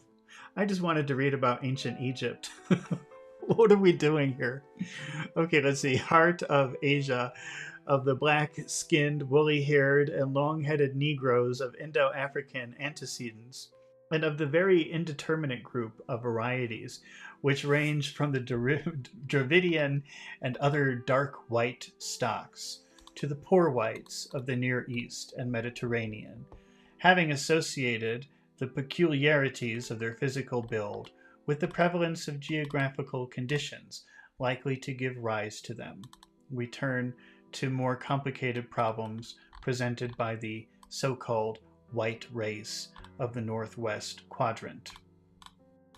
Here the criteria stature, hair texture, skin color, and head form seem at first sight to fail us in the medley of tall and short peoples, slim or thickest blondes, auburns, and brunettes, with all varieties of wavy or curly hair, and of florid or pasty complexions with eyes brown, hazel, gray, or various shades of blue, with the heads rivaling the average proportions alike of mongrel and Negro, and presenting, besides very marked variation in the height and contour of the brain case and in modeling of face and jaw. In the long controversy which has been provoked by these anomalies, the following have been the principal turning points.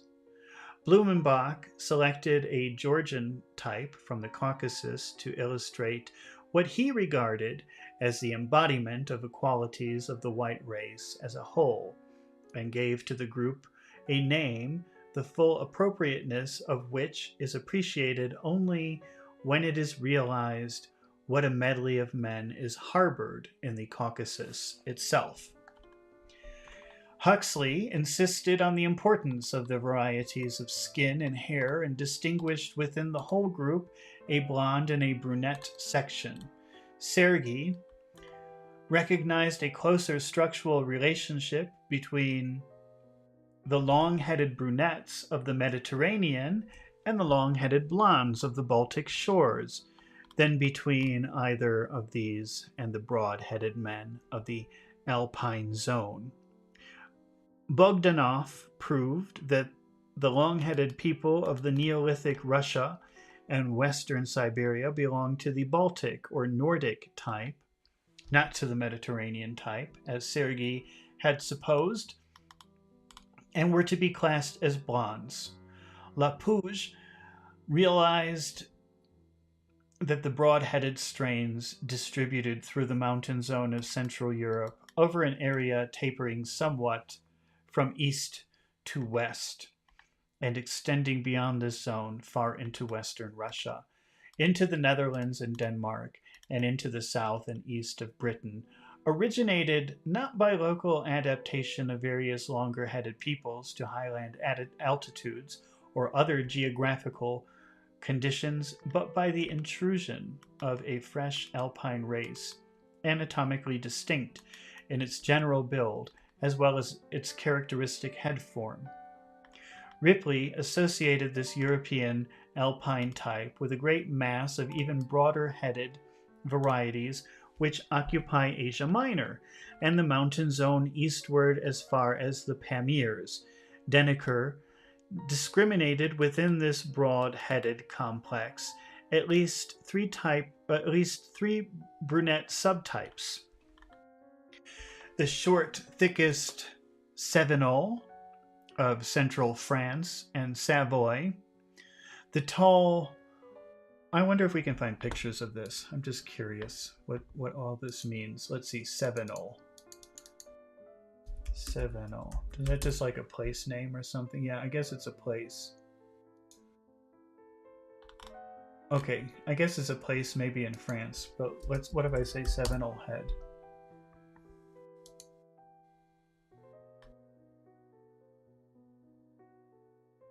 No. They're just place names, I guess. Okay.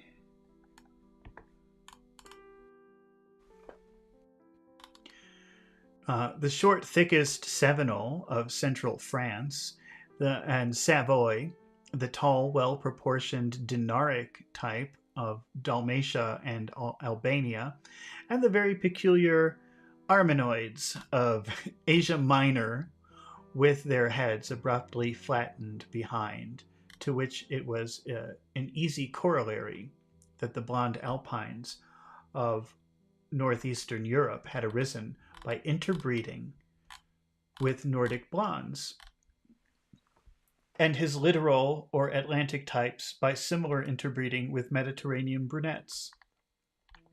Keith distinguished between those broad-headed folk who entered Britain across the North Sea, coming from northeastern Germany, and those who entered across the Channel and originated west of the Rhine. More recently, Peake has restated the evidence for separating altogether from any Alpine, that is to say, southeasterly immigration, those broad-headed peoples of northern Mongoloid descent who came westward with the spread of the Siberian forest, round the northern edge of the old Sarmatian lake land. It only remains before summarizing present knowledge, as heretofore in brief narrative form, to note tentative identification by de Quatrefages of the Cro-Magnon type. Is that a name, de Quatrefages, some kind of French name? Or is that a term? Like 4 stages? I guess that's what it means. De Quatrefages is Jean-Louis Armand de Quatrefages de Braux. That's A French biologist. Okay. So let's see. By Dequetrefege of the Cro-Magnon type of late Paleolithic man was with recent Berber and Gonche strains. The separation established by Schlitz of the old long-headed population of the Danube Valley, both from the Nordic longheads of the Baltic area and from the Mediterranean folk of the Southwest, and his affiliation of it to the late Paleolithic hunting folk, and Fleur's recent confirmation of the long suspected survival in the moorlands of central Wales of a breed anatomically indistinguishable from the widespread Aurignacian type. Oh boy. Well, they're talking about a lot of different types of people, but I'm not familiar with any of these terms. Of the same remote period, for the steps by which these main positions have been won and consolidated into the realm of knowledge, reference must be made to current handbooks and the literature on which they are based. The problem of the white races. Well, it's interesting that they say that this is some kind of problem. And they're explaining the characteristics of other races as having to do with the environment. So they talked about some of these people in Asia had evolved to work very well with horses and not really fight hand to hand very much, apparently. And their jaw shape and their jaw strength was related to what they typically ate. Same thing with Africans. But for some reason, I haven't noticed yet why. They're saying it's hard to explain white people in these same terms. Like, it's hard to explain why white people have certain characteristics that they can't be explained through the environment. That seems to be what they're saying. They haven't really said that yet, but it seems to be like what they're trying to explain here. So the problem of the white races is simplified in some degree by the severe glaciation of northern and central Europe, which is the central event of the Pleistocene and Quaternary times.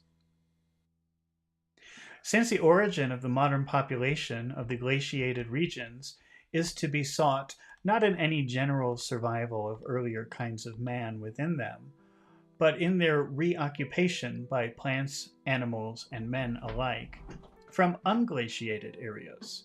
It is therefore only in these adjacent areas that questions of continuous descent can arise, and the actual distribution of the Mongoloid and Negroid varieties, and still more the reported occurrence of non-Mongoloid and pre-Mongoloid remains on a number of sites around the fringe of South America, offer a strong presumption that the human species had already spread very widely before the glacial crisis deranged its distribution.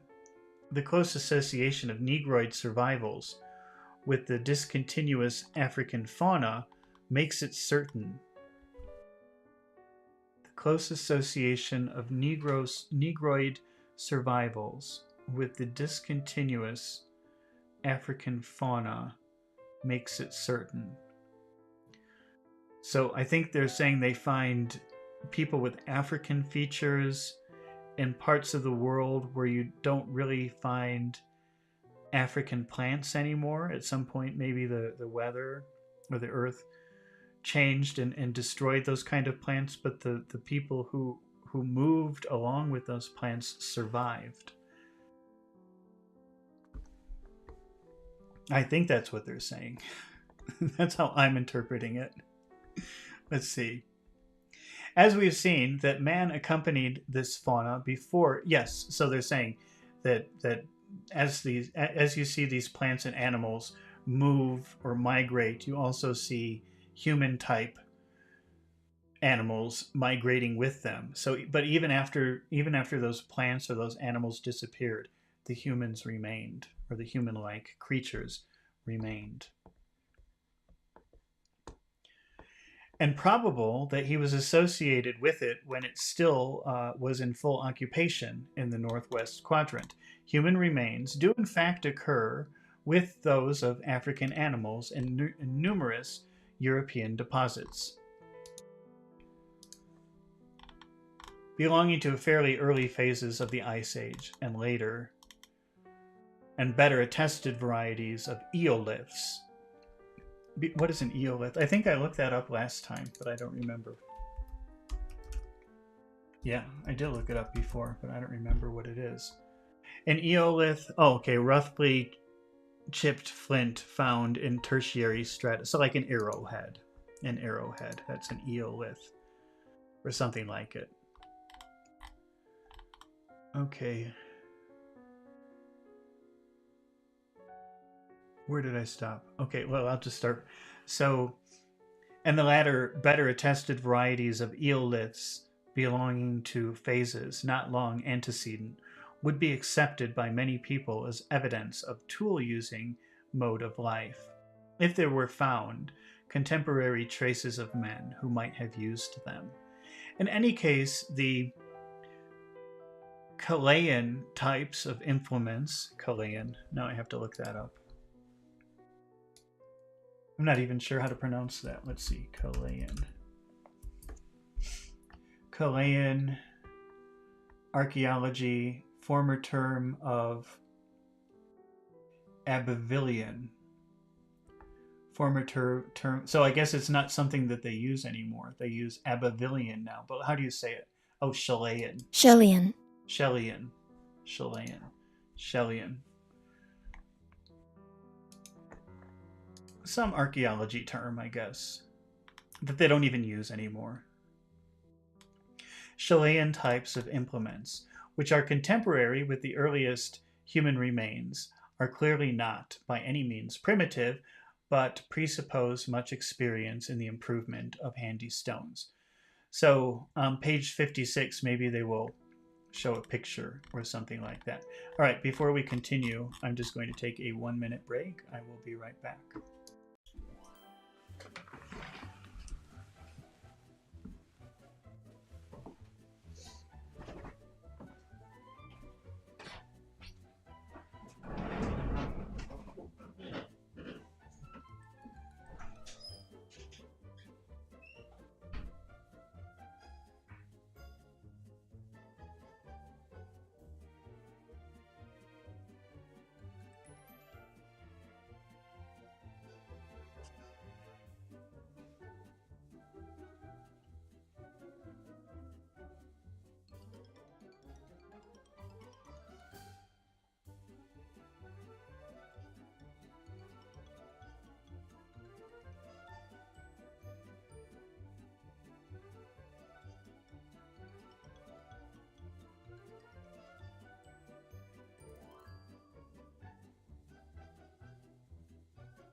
All right. let's keep going. Now we're on section 5, Paleolithic man in the south and east. The sequence of early forms of man and his handiwork was first established laboriously and by comparison of many sites in Western Europe. And it is only recently that it has been realized that in the Nile Valley we have a single continuous series of deposits outside the glaciated area, and free from its destructive austerity, but near enough to it to be affected by marked alternations of moist and dry climate, which can now be securely linked to the main periods of the Ice Age in Europe. With this clue to guide us, we can more easily seize the outstanding features of the European series among their bewildering complexity of detail. The deep, narrow Nile Gulf, which was formed, as we have seen in the Pliocene area, a period, across an otherwise featureless plateau, became at the close of that period a series of long lakes, fed partly by the upper Nile Valley, but partly also by considerable lateral streams, whose gravel screes washed from the plateau surface during a period of considerably greater rainfall than now, contained chipped flints of eolith types, so arrowheads. What is a scree? Let's see, scree, S-C-R-E.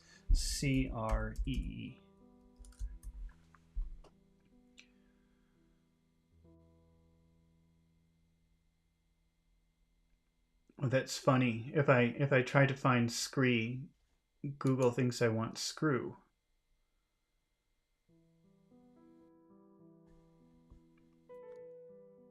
How are they using it here? Gravel scree. I'm going to ask ChatGPT. What is a gravel scree? Oh, that's funny. Google didn't know, but ChatGPT knew. Let's see. A gravel scree, often simply referred to as a scree, is a geological term used to describe a mass of small, loose, angular rock fragments that accumulate at the base of a cliff. Well, it's very technical what a scree is. But it's funny that Google doesn't know. Wait, what if I put gravel scree on Google? I'm just curious now if Google knows what it is. No. If I ask Google what is a gravel scree, it says, "Did you mean gravel screen?" So that's kind of interesting. All right. So the deep narrow Nile Gulf, which was formed, as we have seen, in the Pliocene period across otherwise featureless plateau, became at the close of the period a series of long lakes, fed partly from the upper Nile, but partly also by considerable lateral streams, whose gravel screes washed from the plateau surface during the period of considerably greater rainfall than now, contain chipped flints of, so it's like debris of rocks is a gravel scree. But in them you can find these ancient arrowheads called eoliths. They almost look, they're very primitive. I saw pictures of them earlier. They're very primitive looking. They almost just look like rocks, but they're kind of shaped a little bit more. Are found on the plateau. In a period of increasing subsidence,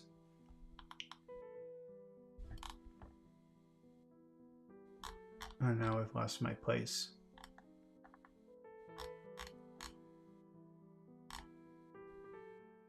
Okay, here we are.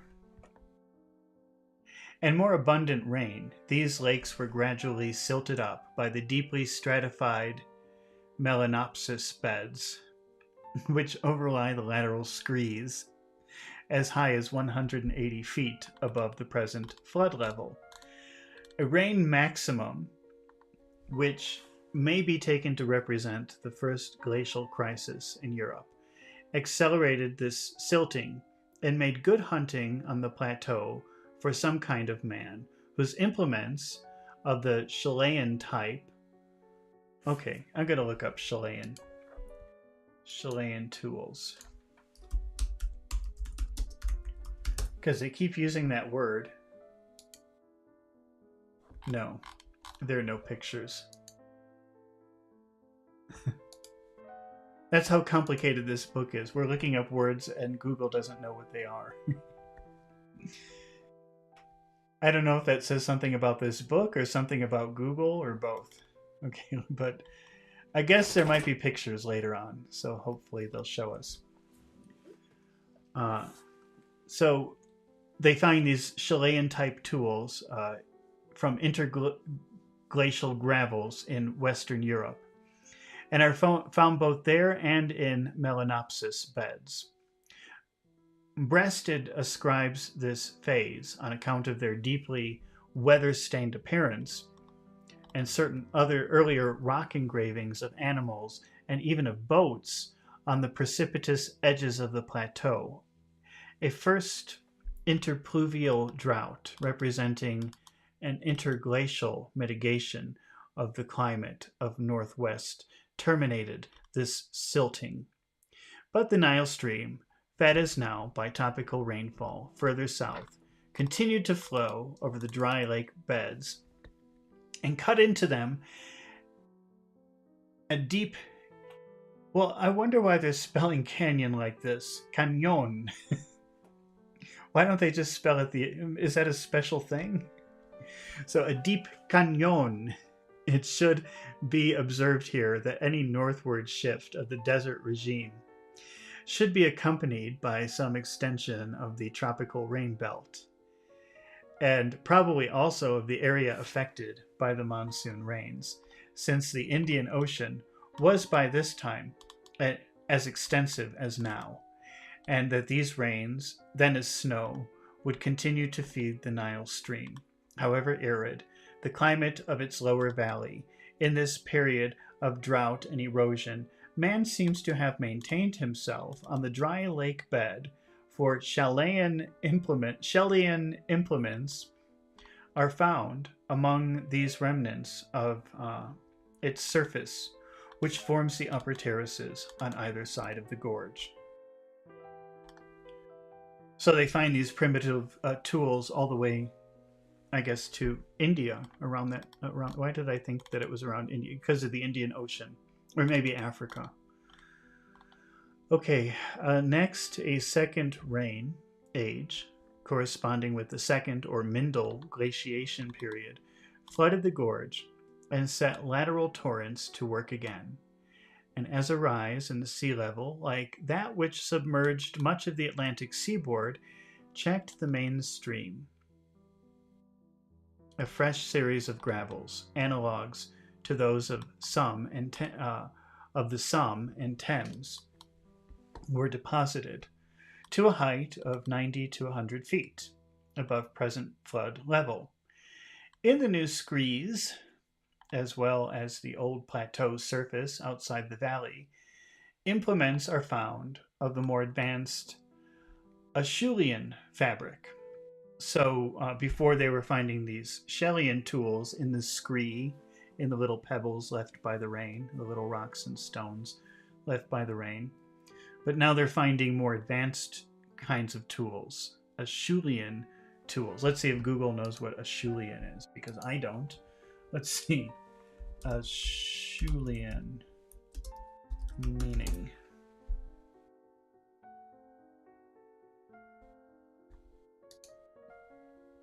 Relating to or denoting the main lower Paleolithic culture in Europe, preceding the Mousterian, represented by hand axe industries, and dated to about 1.5 million to 150,000 years ago. Do they have a... Let's see, how is it pronounced? Acheulean. Acheulean, okay.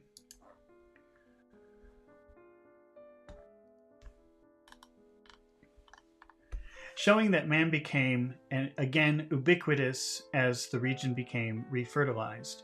And in the early part of the second interpluvial pause, he spread once more, as in France and Britain, on the gravel beds and scattered implements there to the margins of the new gorge, which was being cut through them by the main river.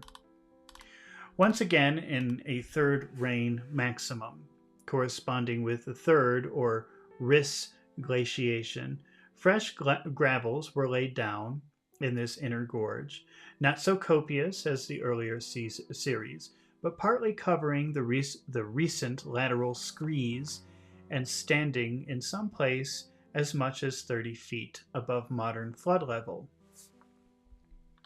Since the actual valley has been eroded in them during the third interpluvial drought,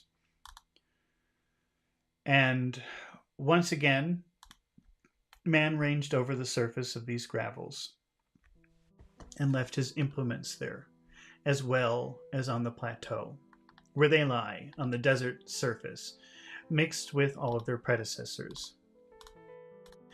Then follows the fourth rain maximum, a comparatively mild one, corresponding with the fourth or Wurm glaciation, the gorge of which the bed lies not less than 60 feet below modern flood level, began to accumulate the first deposits of the present alluvium, which are shown by borings to contain human implements at nearly all depths. So they're just trying to explain European human movement through how they can find these tools and how advanced the tools are and at what level they are. At first pause in the deposition of this alluvium, corresponding probably with the lower forest period around the North Sea and the Channel, allowed man to descend through the fens to river margin and accounts for the presence, at a depth of 50 to 60 feet, not merely of implements, but of rough fragments of pottery and animal bones, and domesticable, if not domesticated, animals. So suddenly they're starting to see not just very primitive tools, but pottery and animals that were either domesticated or about to be. At the rate of deposition since the 13th century BC averages 4.08 inches in a century.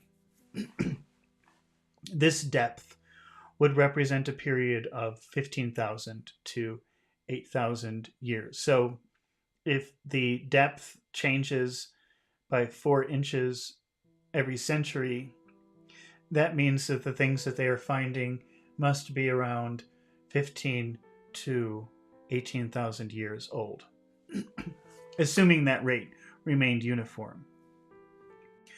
But as there certainly were oscillations and probably more rapid deposition at first, this estimate can only be approximate and should perhaps be reduced. A second and a third access of alluvium, corresponding with the lower and upper peat moss periods in Europe, and separated by ill-defined pauses, has raised the floorplane to its present level, at which it covers not only the edges of the last eroded gorge, but part of the valley floor of the fourth rain maximum, between the lower terraces already mentioned, which in some places now rise only about 20 feet above the floodplain.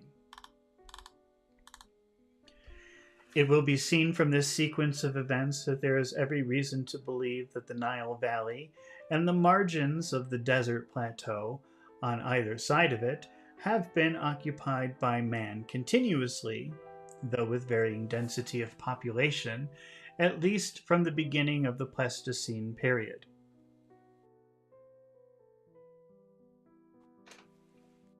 Wherever any of its successive land surfaces remain in the valley itself, his implements have been found representing successive stages of skill, analogous to those of Western Europe. And on the surface of the plateau, which has been exposed continuously, implements of all periods are found indiscriminately and constitute a more nearly uninterrupted and graduated series than anywhere else. The only serious gap, inevitably, is in the period immediately preceding the settlements on the present alluvial surface, because this alluvium is in the process of deposition and its enroachment since the last interpluvial pause on the surface of the lower terrace has been burying the sites and tombs of immediately preceding phases. A human occupation has thus continuous and, in the more fertile intervals, widespread, as there is nothing in the physique of the earliest known inhabitants of the alluvial surface to suggest that they have been anything but the local variety of Eurafrican man. It seems probable that the arts of life represented in all these deposits are of indigenous, or at least quite local, development. The last period of alluvial aggression has, however, been a very long one, and while the pauses in it may be presumed to represent phases of greater drought than now, the periods of more rapid deposition should be interpreted conversely as periods of moister climate and consequently less complete isolation from the comparatively well-watered and fertile region of Palestine and Syria, where a similar, though not yet so perfect, sequence of implements is being found. At these phases, therefore, allowance must be made for the possibility of intrusions of Palestinian and Syrian man, anticipating that which is known to have occurred when the so-called Giza type entered and dominated Egypt in early dynastic time, and the gradual dilution of this alien type on that occasion imposes caution in assuming from the approximate purity of the pre-dynastic inhabitants of the valley that no such intrusion had ever occurred earlier. Okay, the importance of such caution will be understood when we take stock of the pre-dynastic culture, more fully to be described in Chapter 6, and compare it with the distribution of some of its chief elements elsewhere. First, the types of implements preserve almost without qualification the ancient techniques of mere chipping and flaking. So this is in reference to the eoliths, I think, the arrowheads that almost are so primitive they just look like rocks. But it seems like everybody was making tools like this. First, the grinding and polishing characteristic of Neolithic implements in Europe and along the Highland Zone are employed only late in the supplementary way. The flaking, on the other hand, exhibits a climax of unparalleled delicacy just before the apparition of copper implements in immediately pre-dynastic time. This obstinate adherence to the flake technique cannot be merely due to the abundant supply of suitable flint in the rocks of the valley sides, for the upper valley exhibits a large variety of crystalline and volcanic rock, and pebbles from these rocks are included in old gravels downstream. Considering the proximity of the large West Asiatic region of ancient and highly developed skill in grinding and polishing such pebbles, the persistence of the flake technique in Egypt is therefore a strong presumption of technical isolation, and the rare occurrence of polished celts of the fully formed Neolithic types common in Western Asia points rather to occasional trade than to local manufacture. So the Egyptians were doing these eoliths long after other humans were making more advanced tools. It seems to be that's what they're saying, if I read that correct, if I understand that correctly. So, which they're saying suggests that the Egyptians or the people living in that area at the time didn't have much contact with other people. And then they mentioned the Celts sometimes had what polished, sometimes had these polished tools, but they think that was due to trade and not due to innovation. I guess that seems to be what they're saying. I guess we'll find out more later. This isolation is confirmed by the original and unparalleled sequence of pottery forms at all events, down to the point at which appears the red polished ware, which is common to Egypt, Syria, and Cyprus in immediately pre-dynastic time, and the fact that so many of Egyptian pot forms seem to depend on those of vessels cut out, or rather ground out, from hard stone, make all the more remarkable the abstention from the grinding technique for implements, which had been noticed above. With the ovoid forms of many of these stone vessels should be compared to those of perforated stone mace heads, which likewise betray great technical skill in shaping and perforating refractory rocks. It must, however, be remembered that it is just at this period that the Nile Valley series is least continuous and complete. Between the two main groups of the oldest remains, the refuse heaps and the burials beyond the advancing edge of the alluvium, there is a notable discrepancy, for from the moment when the population left their earlier settlements, descended into the fens, and began to domesticate cattle. They've said that word a couple of times, fens, F-E-N-S. I don't know what that is. Fen, low, marshy, or frequently flooded area. I'll just show a picture of what a fens is. Just looks like wetlands. This is a fens, F-E-N-S. So I guess you could picture the Nile Valley, certain areas like that would probably look something like that at one point, if not now.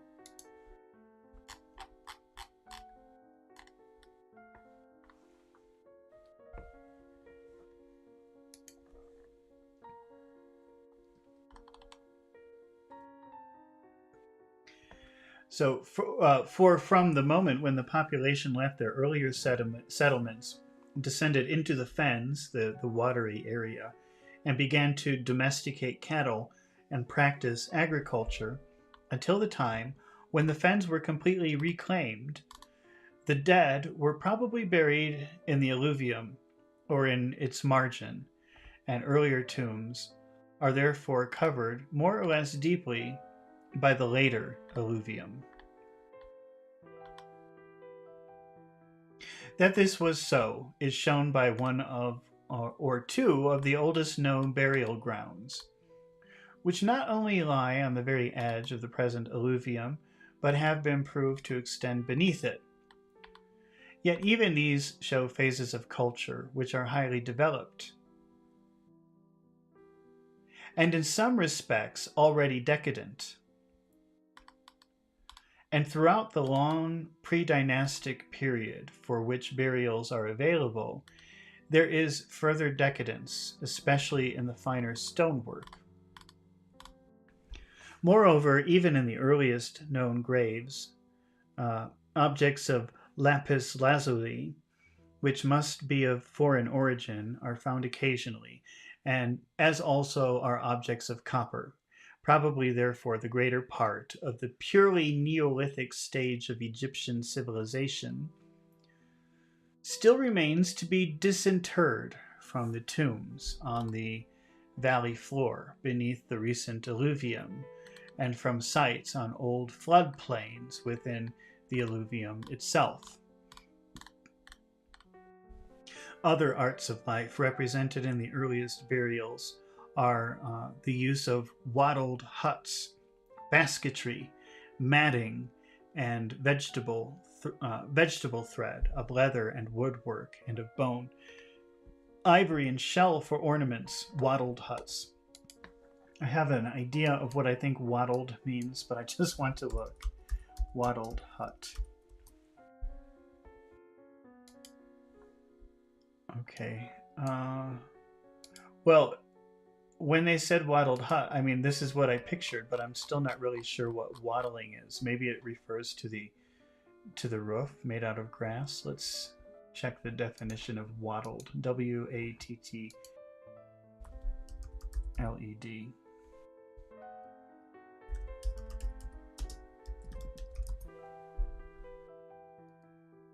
Wattled.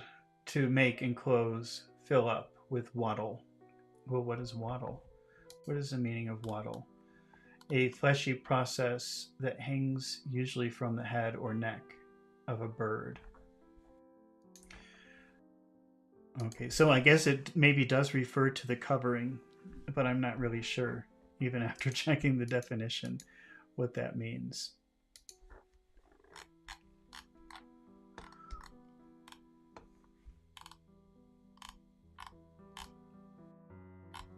Let's see, where did we stop?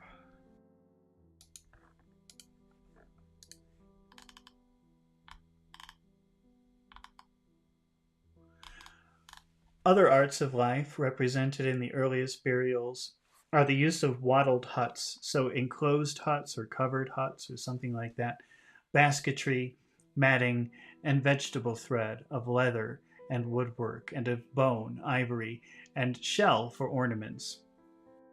Rouge and green malachite were used for paint. Agriculture is represented by flax, millet, barley, and wheat, of the latter grain, both the variety called emmer, Triticum ducocum, which is found wild in limestone uplands in Syria and Moab, and in western Persia, was grown in also the cultivated wheat, Triticum vulgare.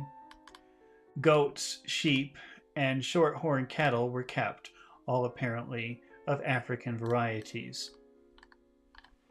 And attempts were still being made, even in the early dynastic times, to domesticate ibex, gazelle, antelope, deer, and other desert ruminants. There were domestic geese and ducks from the fens, from the watery lands. And from early paintings, it would seem that the ostrich was familiar, if not kept in captivity, like the gazelle. The dogs were known, and in early dynastic times there were special breeds for sport and other purposes. The only beast of burden was the African variety of ass. There were organized irrigations and probably an ox-drawn hoe. The prototype of the plow, as it is depicted in early dynastic hieroglyphs, the river was navigated in large houseboats, and there was fishing with hooks of delicate flintwork, and immemorial hunting on the desert and in the fens, for the prowess of chiefs was symbolized by a robe of leopard skin.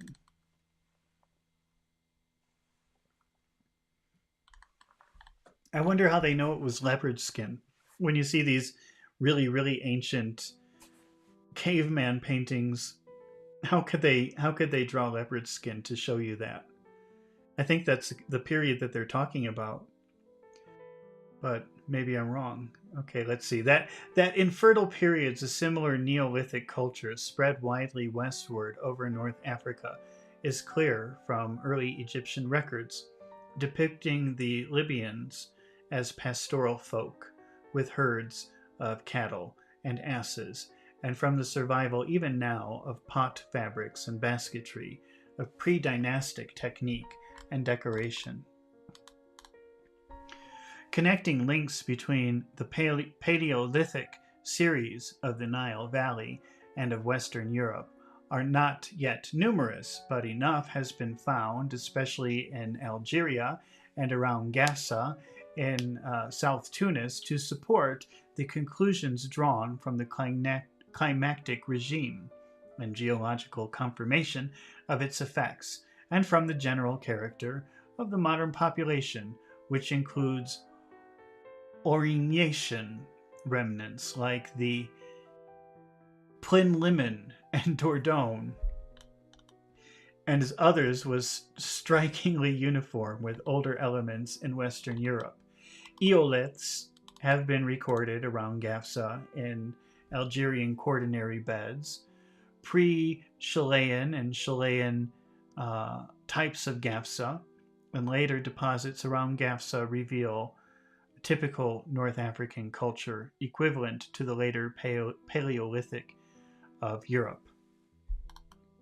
Rock drawings from Algeria resemble those in the later French and Spanish caves. I think those were the drawings I was thinking of. Those beautiful drawings of the animals. They were like I forget what kind of animals they are, but they're really amazing drawings. But how could you tell that somebody was wearing leopard skin in one of those drawings, I wonder?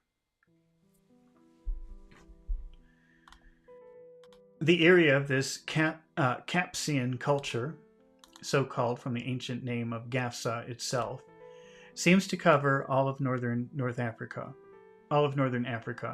as far south as the oasis of Gadem. It passes over westward into the later Paleolithic of Spain and southern France and extends eastward into Syria. And the continuity, now abundantly evident for this later Capsian culture, is indicated from earlier periods also by the more scattered finds of implements of all fabrics common to Nile and to West Europe. In the wide, ill-explored area between Gibraltar and North Syria, we may safely assume, therefore, essential continuity of human occupancy of this region from before the first pluvial period, qualified only in its extent by the climactic oscillations, which cohere, as in Egypt, with those of the European Ice Age. We may conclude also that all interglacial ebb and flow of human types from south towards the Atlantic seaboard was essentially marginal expansion or contraction of this large Eurafrican region.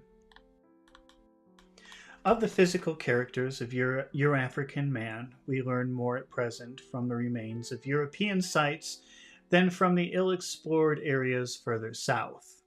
In Egypt, unfortunately, no such remains have been found before the time of the pre-dynastic graves, which belong, as we have seen, to the latest alluvial phases.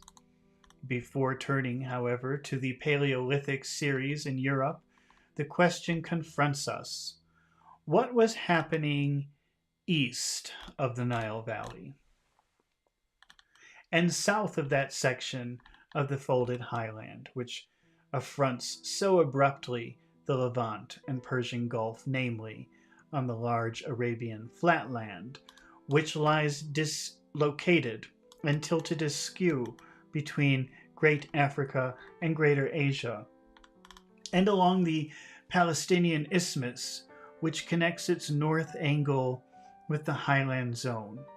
In its earlier stages, as we've seen, this flatland was itself a part of Africa, and the great fractures which determined the geography of the Red Sea and the Nile Valley did not wholly break this connection. But at the northern and southern end of the Red Sea, there had been frequently continuous land, and in dry periods the sea shrank through evaporation, as the Dead Sea has shrunk now. But the great slab of Arabia itself, tilted steadily under Iranian self-stresses, became structurally secluded behind its abrupt western escarpment, and offered to its occupants an independent, if rather restricted, career. Until the comparatively late disruption of the Hormuz Strait, the waters of the long Mesopotamian lake and Adriatic of the Nearer East restricted the land area of this peninsula and mitigated its climate dimensions. The dimensions of its eastward flowing drainage system testify to former fertility, and we must probably conceive it as having a long enjoyed a regime not unlike that of peninsular India, with Lebanon and Bashan playing a great part of the Ghats.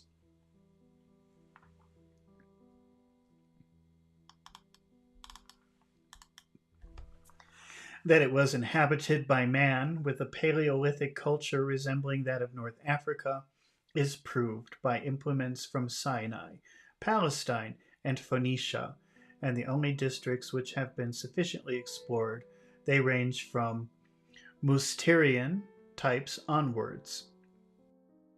That is to say, from least to the third pluvial maximum.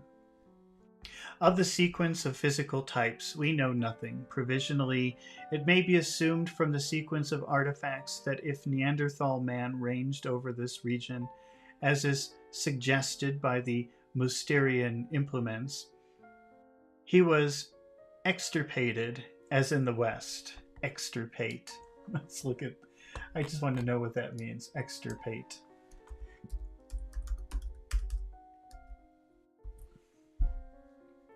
Extirpate.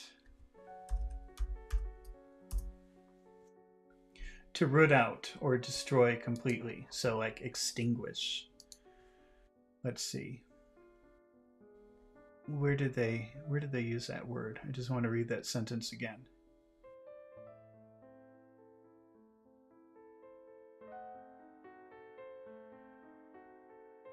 Man ranged over this region as is suggested by the Mousterian implements. If he did travel around this area, he was extirpated, he was wiped out, as in the West, by men of generically Eurafrican stock. For the actual inhabitants, though far from uniform, are in essentials akin to their Western neighbors. It would be natural to expect some traces of the Grimaldi negroids of the Riviera caves and of the poor white strains already mentioned. I wonder what they mean by that, poor white. Which are common to the Atlantic seaboard, the Mediterranean, and peninsular India. And superficial observation supports this. But there has been no accurate survey as yet. All that can be stated at present is that modern population of generically Eurafrican stock shows larger local modifications than the present uniform regime would lead us to expect. So they're saying that, it seems to me that they're saying that most people in this region were Eurafrican, but they had local differences. They looked much different. They didn't look very uniform. So this group, one group might look very different from another group, but they all came from the same stock. That sounds like what they're saying. Is that what they're saying? I don't know, but that's what it sounds like to me.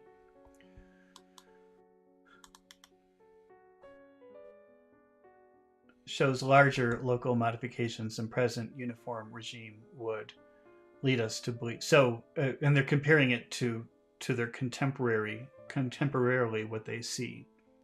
So maybe what they're saying is back then they had many more differences than they do now. That with more copious vegetation and the main drainage areas were formerly better secluded and permitted such differentiation. The most important of these local varieties is a comparatively broad-headed type with an extreme south in the extreme south of Arabia. But there is no evidence as to its antiquity here, and it may only result from intercourse in historic times with trading centers in North Syria, which, as we have seen, is an ancient dependency of the highland zone. Such are the physical circumstances in which was fashioned one of the most notable human stocks, the Semites of Arabia. Physically, they are akin to the Hamitic neighbors beyond the Red Sea and throughout Eurafrica, and strongly contrast with the men of the highland zone, who have spread southward along its Syrian projection or overflowed from time to time along the margins of the tilted slab, which is, they're talking about Saudi Arabia. They keep referring to it as a tilted slab. Culturally, they've been habituated for long ages, like the Nile Plateau folk, to alternations of moisture and drought, which, however, never seem to have permitted any extensive growth of forest except on the monsoon frontage to the southeast, nor, on the other hand, ever to have extinguished the grassland vegetation entirely. They are therefore typically grassland folk. And they have domestic animals of their own, goat, camel, and ass, all native to Arabia. The sheep, and eventually the horse, have been acquired by them from outside, in both cases from the north. They have a remarkable type of linguistic structure, remotely shared only by the Hamitic group, which lies nearest to them otherwise, and a temperament and outlook more coherent and persistent than of any other greater races. In the moister spells, such people multiply over the widening grassland more rapidly than any alien can habituate himself to pastoral life, or to the precarious agriculture between the desert and the snow and the sown. On the other hand, at spells of drought, Arabia erupts like a volcano. In spells of drought, Arabia erupts like a volcano, pouring floods of highly organized and mobile tribes across its land frontiers, northeastward, northward, and across the Jordan Rift into the coastland, Syria, and Palestine, perchance even into Africa. There has been percolation, also more insidious, but of wide effect across the Red Sea.